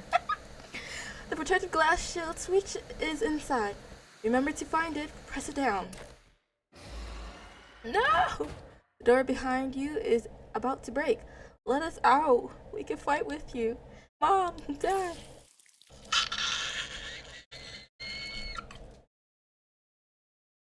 Precious baby. Well, if trauma didn't hit you yet, that will. Kamui's cries died instantly as blood sprayed across the glass. Wait. Because she was facing the opposite way, she couldn't even like little shimmy little left, right, good night, you know. Aw, that sucks. At least the barrier held, shielding the children from what they didn't need to wear. Where? Where? Okay, sure. Mom? Dad? He stood frozen, rooted to the spot, a stark contrast to Azel, who continued disbelief, trying to force the door open beside him. So, Kamui's had twitched toward his weapon. Every instinct screamed at him to rush out, to fight, to do something. But then he caught sight of the reflection in the glass. The people behind them, the ones counting on them. He couldn't leave, couldn't let everything happening before him be in vain. Eventually, Azel's struggle gave out. He sank to his knees, face buried in his hands weeping softly. When he finally spoke, his voice trembled as he pleaded with Kamui. Kamui, close the shield cover. Don't watch anymore. I don't want to hear it anymore. I don't want any of this. The dwarf crouched down and wrapped his arms around Azel, covering his ears, but he couldn't stop his own tears from falling. Everyone's waited for Kamui to close the shield. None of them could bear another moment of this torture. Aside, the slaughter continued. Roars, wells, alarms, sounds that slowly swallowed their own hoarse pleas and broken sobs. Kamui punched hard on the switch to close the shield cover. Now let's not break it, okay? I know Kamui's strong, but he's a little stronger than he thinks. Kamui remembered how, after that day, he and Azel had spent a long stretch of time locked away in the room. They had watched the tapes they recorded with their parents over and over, training sessions, playtimes, anniversaries. When one finished, they simply played again, if the story would never have to end. Oh, that's why he has a little background. And then their parents were whole. We're safe, we're alive. No streams of blood, no bodies torn into pieces. For a while, that had been easier to believe than a truth. For as long as he could remember, Kamui had never liked the dark. Rather, he had feared it. As a child, he would throw tantrums to man company at bedtime, insisting on sleeping with the lights on. He hated those damp, shadowy things. Within them, he couldn't see his path, couldn't see other people, couldn't even see himself. He loved the daylight most, the sunshine warming him with its glow. In the light, he could see everything clearly, all that he cherished. I mean, respectively, if that happened to me, I too would be scared of the dark, because you never know who's going to sneak up and do the same thing to you, so he has a point. He has a point. Aww. Aww, the irony was almost cruel. His fear was cured only after Odal and Eurydice left. Not really. In that sealed room, the video player became his son, sat motionless before it, drinking in the images of Odal and Eurydice like a man living underground, starved for light. The fought train existed. Kamui rose and followed their movements, stepping into their invisible footprints as he always had, trying to become his son in his own way. But he tripped and crashed hard to the ground. Darkness taught him what light never could. He learned to move through it, to exist within it. His sensitivity to shadow was cured by necessity. Oh, they probably don't have no light, that makes sense. When he struggled back to his feet and found the screen dark, He didn't panic. Closed his eyes and summoned them from memory, continuing the imitation game he was best at. Forward. Backward. Let's not go backwards. Turning around. He was lost. Then a hand, one that didn't belong to those he'd been following, reached out to him. Kamui took it without thinking, accepting that person's guidance. So he walked out of that room, returning to the present, where gain and loss had been relived. I blew. Okay, now. Yeah, you're right. Give this man a hug. Wherever it was, it's all in the past now. But they've been gone not all this time. When to think of it, that was all a lifetime ago. I remember it again, like I'm right back there, living through the whole thing all over. It's been like 4 years, right? What's lost is found, only to vanish and slip away once more. Kamui's gaze drifts back to the screen, just a little further down the archive page, and he would see them, Odell and Eurydice, frozen in pictures taken years ago. Studies those outdated images, trying to recapture the memory of who they once were. Oh! A flashing warning light jolts him back to the present. Kamui accesses the surveillance feed.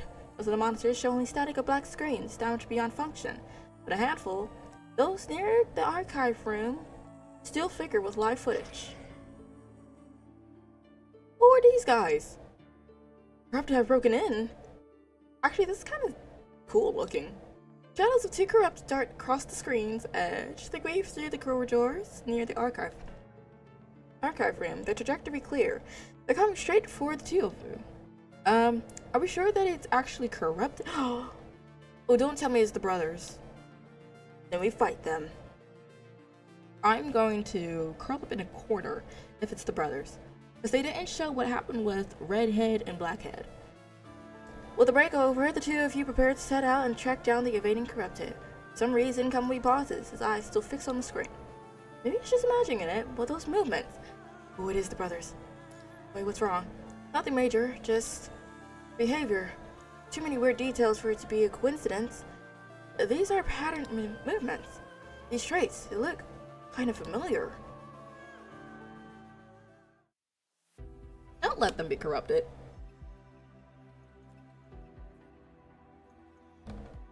I mean, like, logically speaking, we could go ahead and use a little something something. A little helping hand, you know.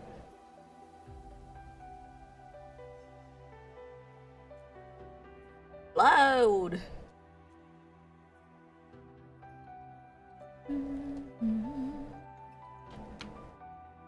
2 hours late. This is the longest for PGR that has ever loaded like this long. Like, usually it's pretty speedy.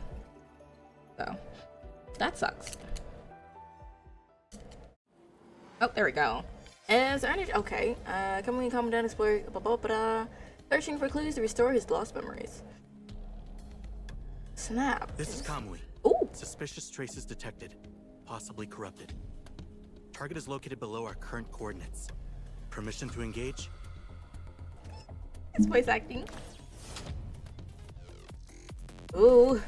Ooh. Time to lock and load. Okay, he has to be heavy for the ground to just kind of cave in. Let's go. Oops, that. I've endured worse wounds. Gas. Ooh. Let me get out there. Gas. Oh, I have to get him. Look at that. I can use the whole Lily combo. They won't stand a chance. Ugh. Warm-up's over. This is gonna be a piece of cake. His frame is so scrumptious. Check if there's any data we need. The data we're looking for should be over there, Commandant. I'll go check it out first. Yas. Yes, queen. Yas. Down these stairs. And I have to go ahead and move the camera. Oh, wait. No, not down these stairs. Oh, I just go forward. Okay. Now opening the Izzet database core for you. Okay, let's see this Loading one. data. Izzet High's tenant. Family comes first in all matters. External rescue missions must follow humanitarian principles. Strive to save everyone. During crisis, protect members and matches according to priority classification. Okay. Oh, That's not the right button. Loading data. The dissident military warship has fallen silent for many years. Here, time remains suspended, frozen with the memories of the day past. Only upon reflection does one realize how much time has imperceptibly slipped away. I know the one at the bottom is the one we need. Loading data. Oh, okay, this one's a little longer. Is that military base? History. Initially formed during the Golden Age by refugees from various war-torn regions, operating as a stateless missionary organization. In 2026, the year we're in now, it was incorporated by the world government, becoming an official military base under the jurisdiction in 2161. It accepted world government. That is a lot of years. Jeez. Anyway. 2161, it accepted world government military forces and implemented the Project Barleycorn. In 2164, redacted area distribution. The Izet military base flagship serves as a mobile military fortress, housing archives, communication rooms, armory, supply storage, training grounds, medical bay, escape pods, and other areas. Secondary vessels primarily store backup supplies and weapons. If a level 2 or higher alert is triggered within the base, all members must immediately assemble at the flagship for evacuation, abandoning all secondary vessels if necessary. Okay, Loading data. the actual importance. Yep, thanks for depression. We It needed turns that. out I've forgotten so many important memories. A little too many. Just smacks us with depression. We love that. Because going to sleep happy is too much to ask for. Haven't I been here before? Were we just in this room? Ooh. Hello? Alright, sure. No, that's fine.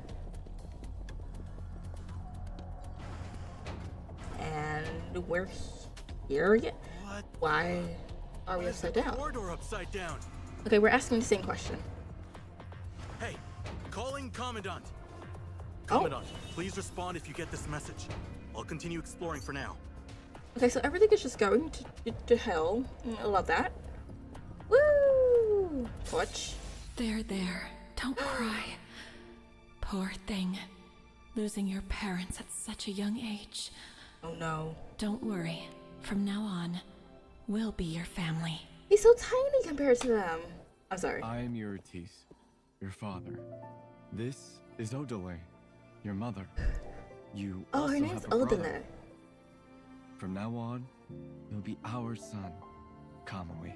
Why is this so calming? I don't like I'm that. older than you, so I'm the big brother.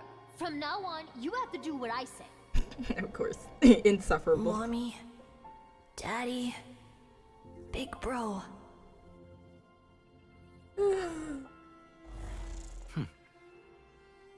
This is when I first met my mom and dad. And him. Oh. What is this bootleg shenanigan going on right now? This time loop of questions. Happy birthday, Kamui. Now, blow out the candles and make a wish.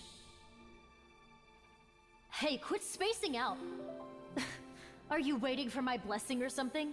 The baby. Happy birthday, Kamui. There, satisfied?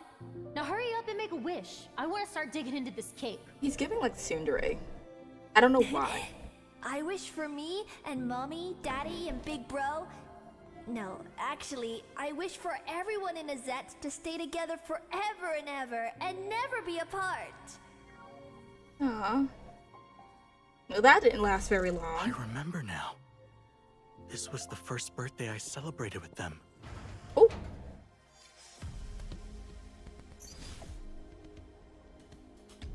It's us keep going back and forth. That's just kind of like wonky. Are you ready, Kamui? We will test whether you have what it takes to become a member of Izet now. Music's getting Never riled up. forget the reason you took up arms, Kamui. Oh, jeez! You have to protect the family you hold dear. Literally, me just got If here. one day, for that very same reason, Where are you at? you must turn your weapon around and point it at those who once stood behind you. Don't hesitate. Don't give up. Even if it's us you face, you must not falter. Missed me.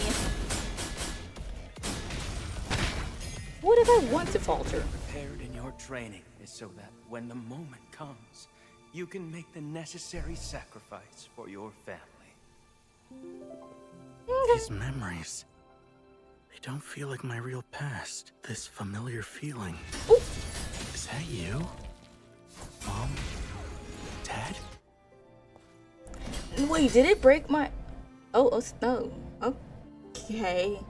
I'm so confused. Okay, so those are not... Don't kill Mom and Dad. Protect. Oh dear. Family. Family. No, I can't do it. I can't bring myself to. Don't hesitate. Don't give up. Is he having like a malfunction? Was this the right thing to do? You must Free be Mom and Dad from their suffering. in so much pain. Let me free you. Oh, they were transformed into... Oh, no! This is everything I hold dear. The said constructs. So they I've took returned. the bodies Dad. I'll fulfill the promise. and turned them to constructs. It seems. What? Nah, that's crazy. Ah, Dad! Kamui broke into a light jog toward Euades and promptly tripped halfway there, his eagerness getting the better of him. He didn't cry or make a fuss, just picked himself up, dusted off his clothes with quick, careful hands, and only when he was sure he was clean did he finally throw himself into Euades' waiting arms. What's the matter with our little sunbeam? Euades reached out, gently smoothing Kamui's disheveled hair. Like Kamui didn't answer, only buried his head deeper and shook it repeatedly in refusal. Kamui, don't think you can sweet-talk your way out of training with your dad. Get over here. Adele approached the father and son, her own weapon in one hand and the newly crafted smaller one for Kamui in the other. Expression carried a tinge of resignation. I don't want to train today. Mom, can I just read the textbooks instead? Kamui lifted his head to look at Odal, tears already welling in the little guy's eyes. Well, well. Did you and Azel swap brains this morning? Usually you're out cold by page 1, snoring and drooling. The begging won't get you anywhere. You're doing both, study and train. Look, you said you wanted a weapon just like Mom's. So, I made you one. Same design, your size. Now stop stalling and get over here. Kamui's eyes flickered to Adele's bandaged arm, clenched, shrinking back, head still shaking. Kamui, did you wake up on the wrong side of the bed or what? Last week you were bouncing off the walls to start battle training. I want to grow up fast. I want to get stronger. Euades reached out and gently ruffled Kamui's hair, entered a smile softening his features as he spoke. Is training with Mom too hard? Tell you what, how about you train with Dad today instead? We can go at your pace. No, I don't want to train with Dad either. Still too hard? Then what about your brother? I can call Azel over. He only started a little before you, so it shouldn't be too bad. Kamui shook his head even more vigorously. No way! Not my brother either. None of us? Then I guess our little Kamui isn't afraid of training being too tough or too tiring, is he? You don't want to spar with Mom because you're afraid of hurting her? Ah! Stop being a cutie patootie. At this, Kamui nodded rapidly, intense and eager. He slid free from Euades' embrace, stepped forward, and took Odale's, hand. The injury in question was minor. It was a scratch she'd gotten while guiding a recent training exercise. Nothing serious, not to her, but unfortunately Kamui had chosen the exact moment to come to find his mother, dragging Euades along with him, and had witnessed the whole thing. Fighting Mom will bleed. It'll hurt. Recalling the scene, Kamui gently cradled Adele's hand in its tiny palms with utmost care, softly rubbing it before blowing on it. Oh, Mom's bleeding. Kamui will blow on it, and out she will fly away. You're just like Azal when you first started training. No wonder everyone says you two must be real brothers. You silly goose. It's nothing serious. Look, the wound's practically healed already. Mom doesn't hurt at all. Adele unwrapped the bandage to show Kamui that her wound was already healing well. But in a child's world, if Mom was hurt, it had to be terribly painful. Kamui stubbornly shook his head, refusing to believe otherwise. Kamui, listen. Mom needs to tell you something. When you train, and later, you fight for real. You will bleed. You will get hurt. That's just how it is. Does that scare you? I'm not scared. Getting hurt is painful, but I can protect everyone. That's right. But there's nothing to fear about training. Whatever it brings, it's only making you stronger. But, Mom, do I have to fight you? Isn't there another way? I don't want you to get hurt. Adele ruffled Kamui's hair, immediately undoing the neat style Eurydice had just finished fixing, because of course. If one day you actually manage to beat Mom and Dad in a fight, that's not something to be sad about. That's something to celebrate. It means you've become truly exceptional, even stronger than us. And when that day comes, you'll be able to protect more people. Every single person in Azet, and even us. So no more being sad about this, alright? And no more crying. Remember what you said. You want to be Azet's bravest hero. Heroes don't get to cry, you know. Don't grieve for us, Kamui. Azel, Kachav. Adele's hands pressed against the glass, so close yet unable to reach through and wipe away her children's tears. This isn't goodbye. Yes, it is! We will be with you always. We're entrusting Azet to you now. No more crying from now on, understand? I understand, Mom, Dad. Kamui gathers the two corrupted into a tight embrace. You are scrap metal now, reduced to silence by his own hands. I'll fulfill your wish. I'll become stronger. Strong enough to protect everyone. Where is your brother? That's what I want. That's what I want to know. I won't cry anymore. In truth, he was already suspecting it after noticing those chilling similarities in the surveillance footage. Each subsequent encounter, each battle, brought vivid memories flooding back. Memories of training with his parents in Azet, so close yet so distant. The techniques he recognized most clearly brought the most suffocating despair, yet by facing them, he fulfilled what Odell and Eurydice had once asked of him. Strong enough, brave enough, to defeat his parents, fall into the corrupted, with his own hands, and in doing so, grant them release. It's crazy that they tore apart their human bodies just to stick them into, mechanical bodies, which were then corrupted to be named the corrupted, if that makes sense. Like, you couldn't just let them rest in pieces. That's too hard. You want to send them back. They'd be proud of you, Kamui. Yeah, I want to give them a proper place to rest. And something still doesn't add up. Gotta find more clues. Lifting what's left of them, Kamui carries the remains to a secure storage container waiting nearby. I was watching them. They never strayed far from this thing. Always kept close. Even though not themselves anymore, they were still protecting it. I think they wanted to stay here. Until the very end. Whatever's inside this container, gotta be the answers I've been looking for. Did you notice something? According to Project Whirlycorn protocols, conscious conversion only begins in the late stages of Corona gene modification, only when success is pretty much guaranteed. Given the timeline, they couldn't have reached that stage yet. No way. So how did they end up as corrupt while still human? Every Azet member had their own personal security container.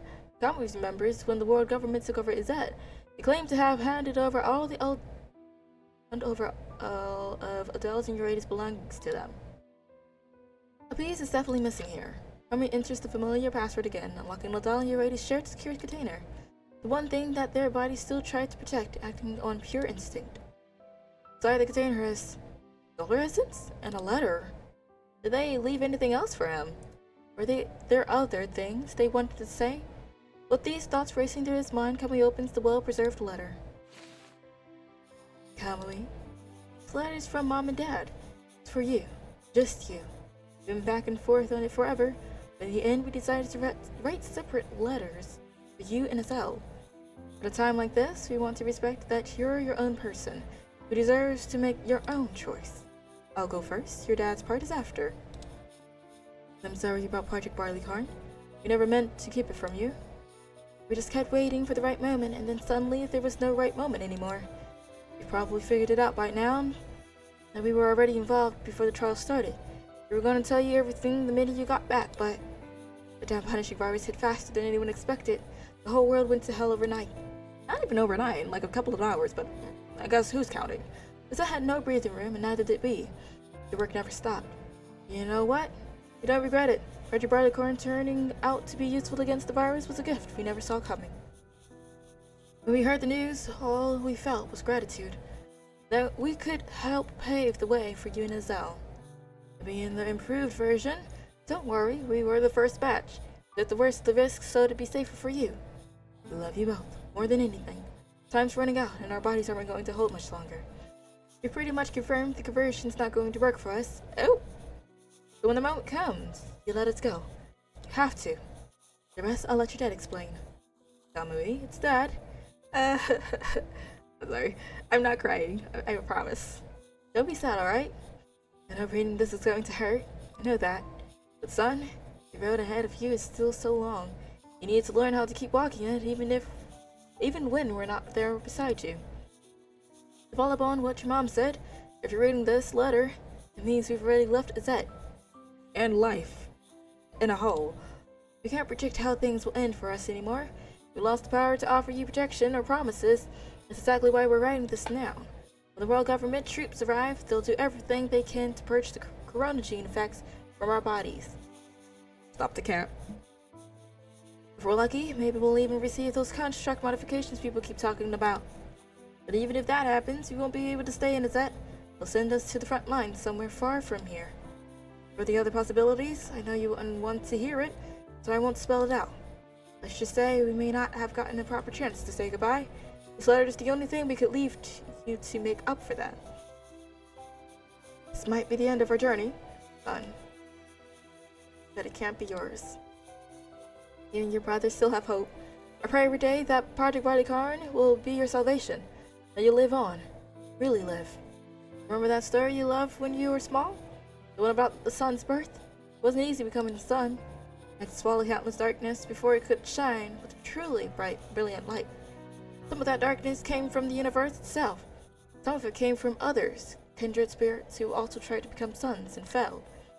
The process was agonizing, but the sun couldn't turn back. It had to keep going. We're going to become darkness now, my children. That's our path. So please, don't grieve for us too long. Just a little while. Then keep going. Continue the journey in our place. Come in, my dear child. The sun and the beautiful homeland that we'll never see. You'll witness them for us. I know you will. Probably. Redacted. And of course, Kamui, you must know that our expectations for you go so much further than this. You carry more than just your own destiny now. The future of Azette is on your shoulders. You and Azelle must become the sun. Both of you. There's no other way forward. There's no other way. Otherwise, everything we sacrifice will all be meaningless. Let us down, will you, Kamui? Promise you'd always be our pride and joy. Sign agreements to voluntarily donate our bodies to research. If something happens to us, the world government will use the data to advance construct tech. The essence we've left with the latter is what we fought to secure for you. Our gene enhancement wasn't fully mature, so we couldn't extract much. But we hope will still be somewhat helpful for you. I mean, I don't think he needs like 50 plus ounces worth of just powder. I think the little bit y'all left it's good enough. You need it, go ahead and observe it. Consider it our way of staying by your side. Well in your 80s. Dad. And I'm just here third wheeling, like, man, this is crazy. This is kind of deep. Kamui carefully restrains the script, afraid he might completely crumble the letter. He holds it too tightly. Lebu, could you connect to me again? Going to observe this refined essence. Del Euredes always knew Kamui's heart. It will make no difference if he were still that human child, or a construct piecing himself back together. The choice would be the same.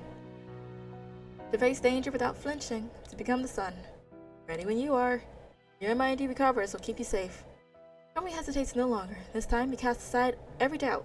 Patient even flickers in his eyes. Well, yeah, it's fire. How many people survived? How many are waiting for him to save them? If he's too slow, will history repeat? Will he fail to rescue those he can't bear to lose? Just like before? The thoughts burns. As there's burning buildings in the background, he won't let it happen again. Here we go! Let me put Mario back.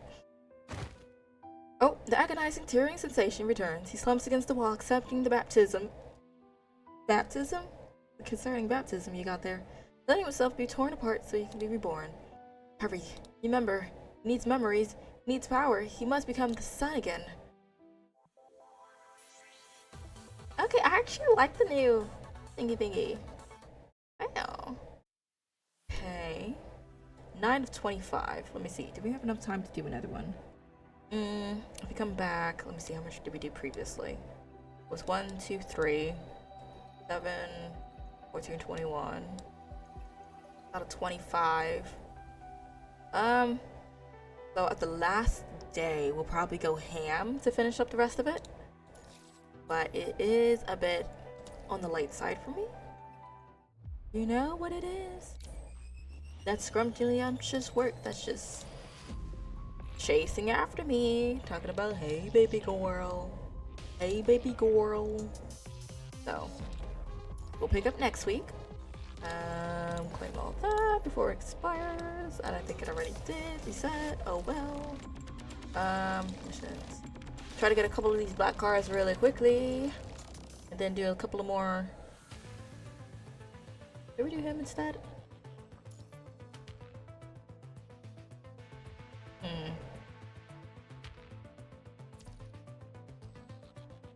I need to know. Okay, 62. Okay, that's okay. So it's about the same. And yeah, I guess we'll just keep with him.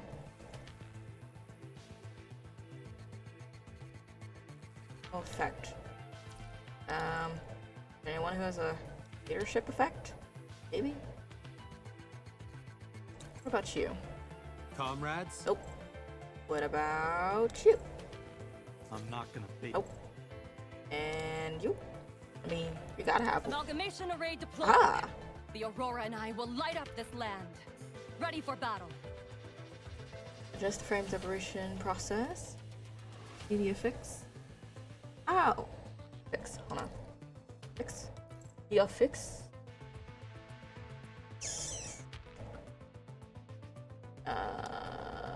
Where would I find a fix at? I feel kind of dumb right now.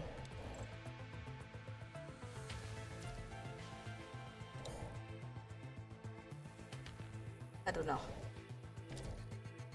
But she's one of them, so we gonna go with it.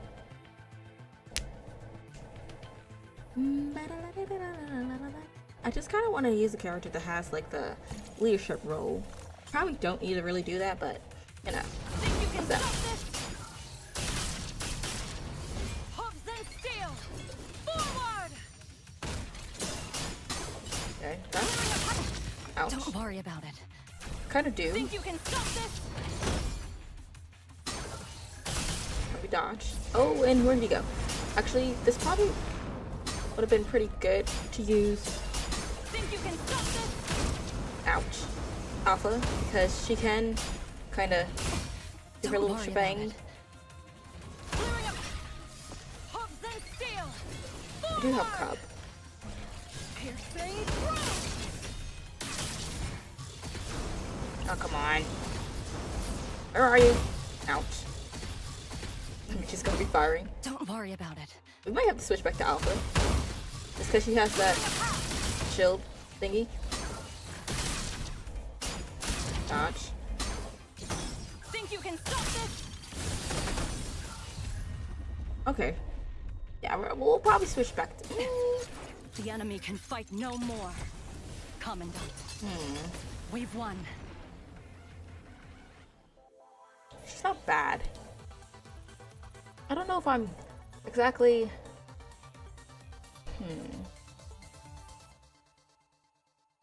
My fan? I don't know. Ow, ow, ow, ow, ow! Only high crit frames can break through this armor. High crit rank? Oh, well, she's not a high crit. Going back to Twitch. Okie dokie. See here. Hey, let me look at this again. So technically speaking, if it is the same, okay, so if it's something like this, technically, because it looks like this, that would be high crit. How would be technically high crit? Well, it looks like it's shield. Is that she needs to use the laser? I don't think. Do I have laser? I don't think I have laser. Do you have anything useful, ma'am? Oh, that needs to get leveled up. Very well.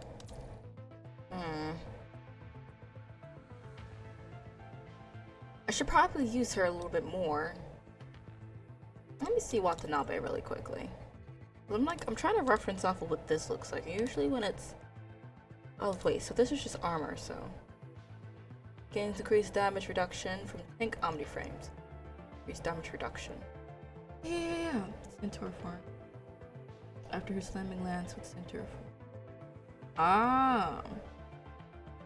Okay. Unfortunately though, it seems like I'm using the wrong frame. Let's see here. Comrades, This. I do need to upgrade these. Is this even properly for you? Basic set exclusive. Oh, okay, yes it is, I guess. Mizuchi and Kamui are the best tank breakers for now. Oh, okay. So, this is Watanabe, so... Rosetta, my dear! Can I put a little more Oompa Loompa into you? I don't think this memory set is correct. Oh, it is? Very well. Let me see here. What does this do? Increase by ba-da-ba-da. I guess if I can upgrade this a little bit, that'll be good. Ah, yes. And let's confirm. Just gonna give a little Oompa Loompa for it. Might as well. I got a baby about you.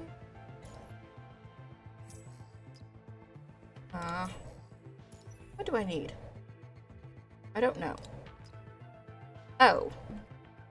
Do I? Nope, we're not gonna do that. Hold on, do I have any items? Do I just not have any? Oh, that's not good. Alright, very well. Use that. Sure. Did I expect that I don't have enough? No. Can I buy some cogs? It's probably not like the best idea, but I mean, get us through.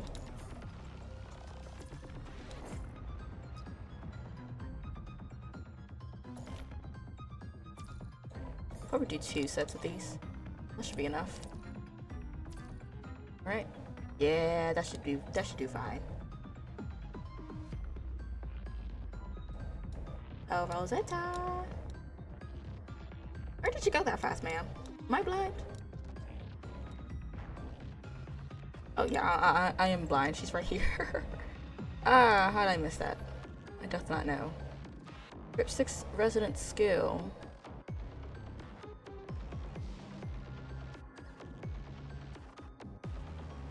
The resident skills. What skills? Oh, well, these are different. Oh, these. Oh, snap. Wait, hold on. Wait. Not resonated. Wait.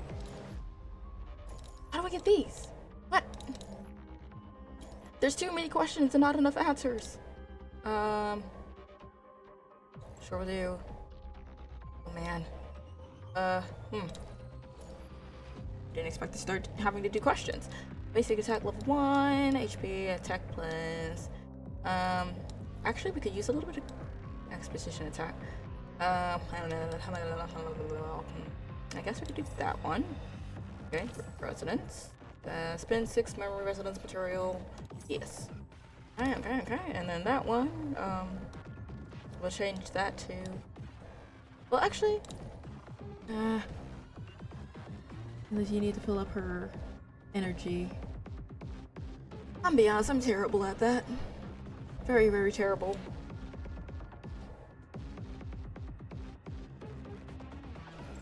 That instead. Need to get some more of these. Oh, and we can hypertune. Okay, there is a lot of things that we need to do that we are just not doing. Oh boy. How is she looking? 49. Oh yeah, I'm gonna go ahead and like really go ham. Material picker are hard to grind, to be honest, but you can pick any preset you want. It's definitely useful. I'm not gonna lie. I did not expect there to be there. So, oh, and I can hypertune it. Let me see, carry out hypertune for a bit. I don't know what hypertune just did. I probably should have read. Overclocking resonance.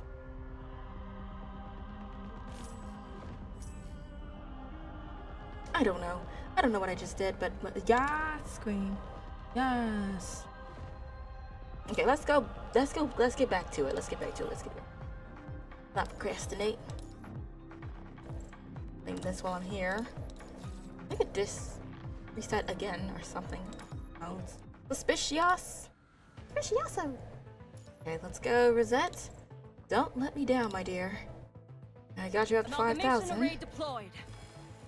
Yeah, just that little tidbit of it has boosted her up a good 1,000, almost 500,000. Random gauge are hard, right? What's that? I think I'm activating this too early. Don't worry about it. But her health is, oh boy. 1, 2, ouch. Well, I was kind of trying. 2, 3, ouch. Okay. Jeez, okay. They're not in fact timing it. They don't need to be doing all that. Oh boy, oh boy, oh boy. No, dodge, my dear. I need you to dodge. Don't worry about it. What do you mean don't worry about it? You see my health right now. I don't think you're mapping the map. Maybe, yeah. Nope, yep, you can. Ouch. The light of my array will not fade. No. That was trash. That was trash. I was expecting him to give me like Roland or something. Roland isn't too bad because he's so slow. And the butler dude, they can put that back. Oh. Let me dodge. Yoink. Okay, there we go, there we go. And that's more like it. Ooh. Oh wait. Don't tell me.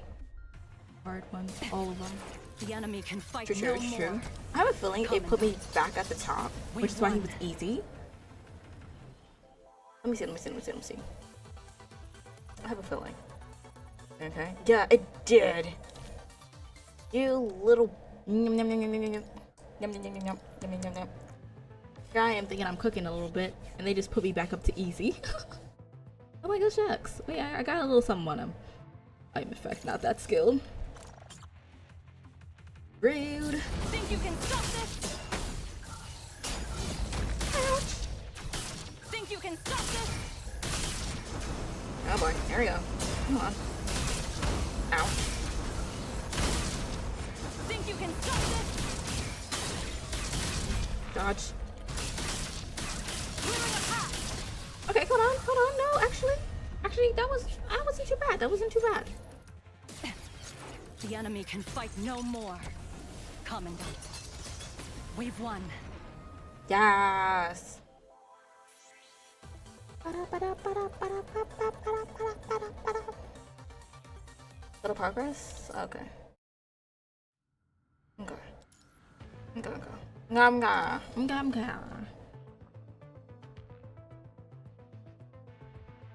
Honestly, at this point, I don't even know.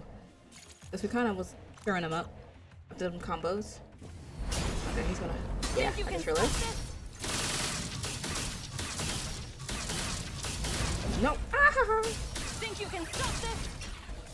Hooks and steel! Forward! Yoink. The light of my ray will not fade. Can we talk about it? Can we talk about it? I have to remind that he just literally one-shot at me. I beg your finest pardon. I don't think that's what you call fair. I love the fact that he has the little sleep mask on. He's like, I'm about to aura farm with the sleep mask. Nobody talk to me. Think you can stop this? Dodge. That is like unfair. Forward! One. And that didn't even hit. That didn't even hit. Be for real. Think you can stop this? Come on. Please hit. Please hit. Oh boy. Oh boy. Ouch. It's fine, it's fine. No, we're fine. Okay. As long as we hit. Please don't one-shot me again. I beg of you. Ouch. Ouch. Never back down. Oh boy. He's knocked his Don't worry necessity about it. because I need someone to block heavy attack. Fair enough. Because we're not living the dream. Ah! We are the dream. Wait, hold on. Oh, please don't hit me. Please don't hit me. Please don't. No, he disappeared. Okay, I'm done for. Ah, what a The light of my array I had 3% will not left. fade. That's rude. Did I do a little better? Okay, I was a little better. Fine.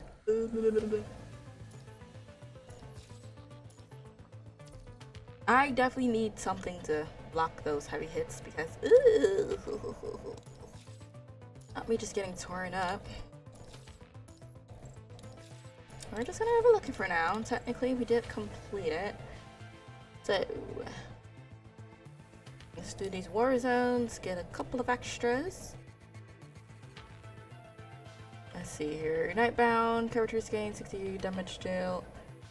Trial battle refresh 3 or 6 in Hamana. Dark damage greatly increases. Okay, so dark damage. That looked like this. So we can use her. Okay, so we'll use. Choose her. And then dark, so we'll use. I guess we'll use Kamu. So Sure. And then for our last one, obviously, we're gonna use what, Bianca? Isn't it Bianca? Yeah, Bianca. Victory Younger. will be ours, Commandant. Alright. Please don't let me down. Let's whip up, slip up, and actually, maybe not flip up. But that doesn't matter. Cook. Let us cook. I reckon that is a necessity. Power of amalgamation unleashed. Rosetta. Moving in. Yes. Think Yoink. you can stop this? Whoop. Yoink. Hooves and steel. Do a little bit of this. Forward. As you say. One against 1,000. That's supposed to be stronger. Think you can stop this? I don't know. Did I read it right? I'm questioning right now. Think you can stop this? Hooves and steel. Forward. One against 1,000. One against 1,000. Think you can stop this? I feel like the main gripe that I have with her, and it's probably because I'm using her wrong, but she's like very heavy weighted. I prefer like faster characters like Alpha or Bianca, which I'm about to switch to. Nope, let's not do that. Clearing a path. Hooves and steel. Forward. She's like very weighted. And I feel like I can't really add combos like I would like to.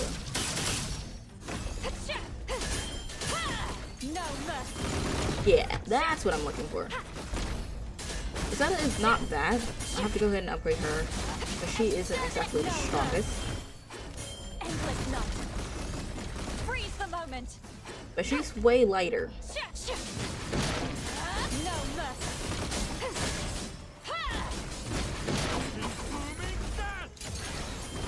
Untainted thorns. Okay, so we'll probably do this one more time. I'm fine. I'll probably do it with it. Ouch. Endless night. Freeze the moment. Exterminate. Yeah, we'll probably do this one more time just cause like Izetta isn't bad, Day or night, but she's too heavy I will weighted always be with you. to really do anything.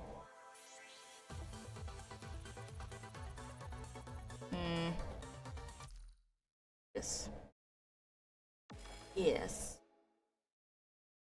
I can't wait to actually like max upgrade her, cause then she's gonna be like, she's just gonna tear up everything. I just know she is.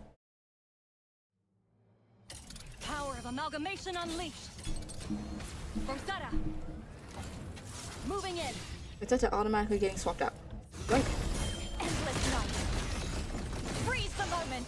Yeah, there we go. Ouch. I'm fine. Exterminate. No mercy. Yeah, like, Endless night. I'll break their line. Exterminate. No mercy. cannot afford for her to go down. Not after redoing this again. No mercy. Untainted thorns. Purge all sin. Exterminate. Endless night. Yoink. Return to silence. Jeez. Exterminate. Oh, snap.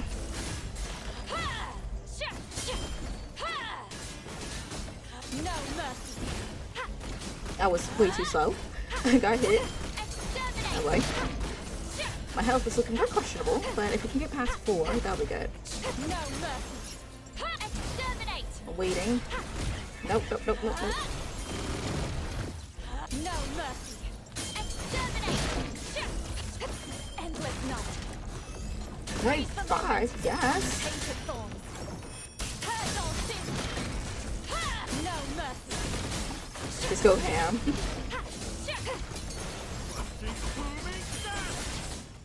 Return to silence.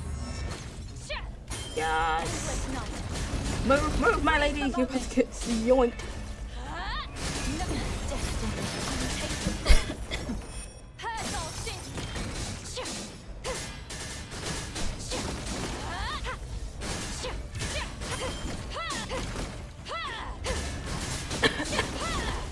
Endless night. Freeze them up. I'll break their line.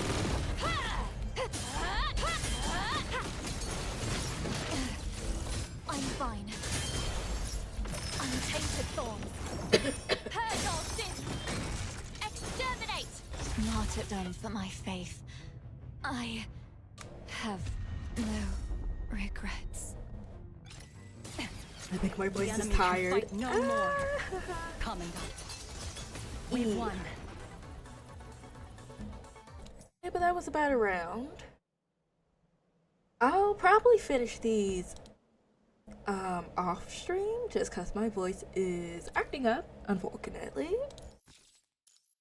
But I will still do the summits just really quickly. Ah! I'm trying not to hack out my lungs. But alas, not too bad. Do.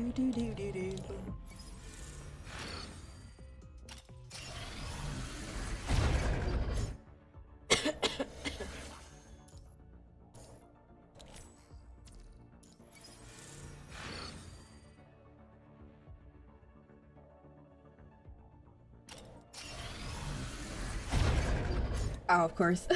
Not early. Okay, well, it was a good try. But I will, in fact, end it here, because my throat is oop-a-looping right now, and I don't know when it's gonna cool down, so it's fine, tis fine. Let's see here. I seriously need to finish that for once. I'll continue grinding, just so we have a little bit left next stream, and we'll give it another go. Bye, Darius. Thank you for joining. But yeah, I'm gonna go ahead and upgrade everybody, and hopefully, because we're kind of there, 40, almost 40 summons. So if I do it right, we should have him next stream. Okay, that is all for me. Tomorrow is what, Dark Souls? Yeah, it's Dark Souls. So I did figure out how to do the Souls thing. We should have a little something to go off of when we come back tomorrow, and we should be able to do a couple of upgrades to kind of get us going. As always, Twitter is where you can find me for any updates, or if you just want to, you know, join polls or pop in to see what my brain has decided to tweet for the day. YouTube is for all of us miscellaneous videos. I will try to have just a little something up. I have an idea on a challenge that I want to do, so have mercy on me. I know I'm not moving as fast as I would like to, but you know, it's there. And then TikTok and Twitch, along with YouTube. You can go ahead and join in the live streams at 12:30 a.m. Central Timing. I would have gone a little longer, but again, I am very prideful, and I have a certain way I prefer to have it, and choking my lungs out is not one thing I prefer to do for your viewing pleasure. So I should catch you tomorrow for some Dark Souls, and I think if we manage to get to maybe, I would say if we get to 100 followers for Twitch, we'll do Dark Souls 2. Yeah, I think that's a good milestone to go ahead and get us for the next game. I know we're almost done with, which one? Sorry, I'm trying to make this quick. Which one are we almost done with?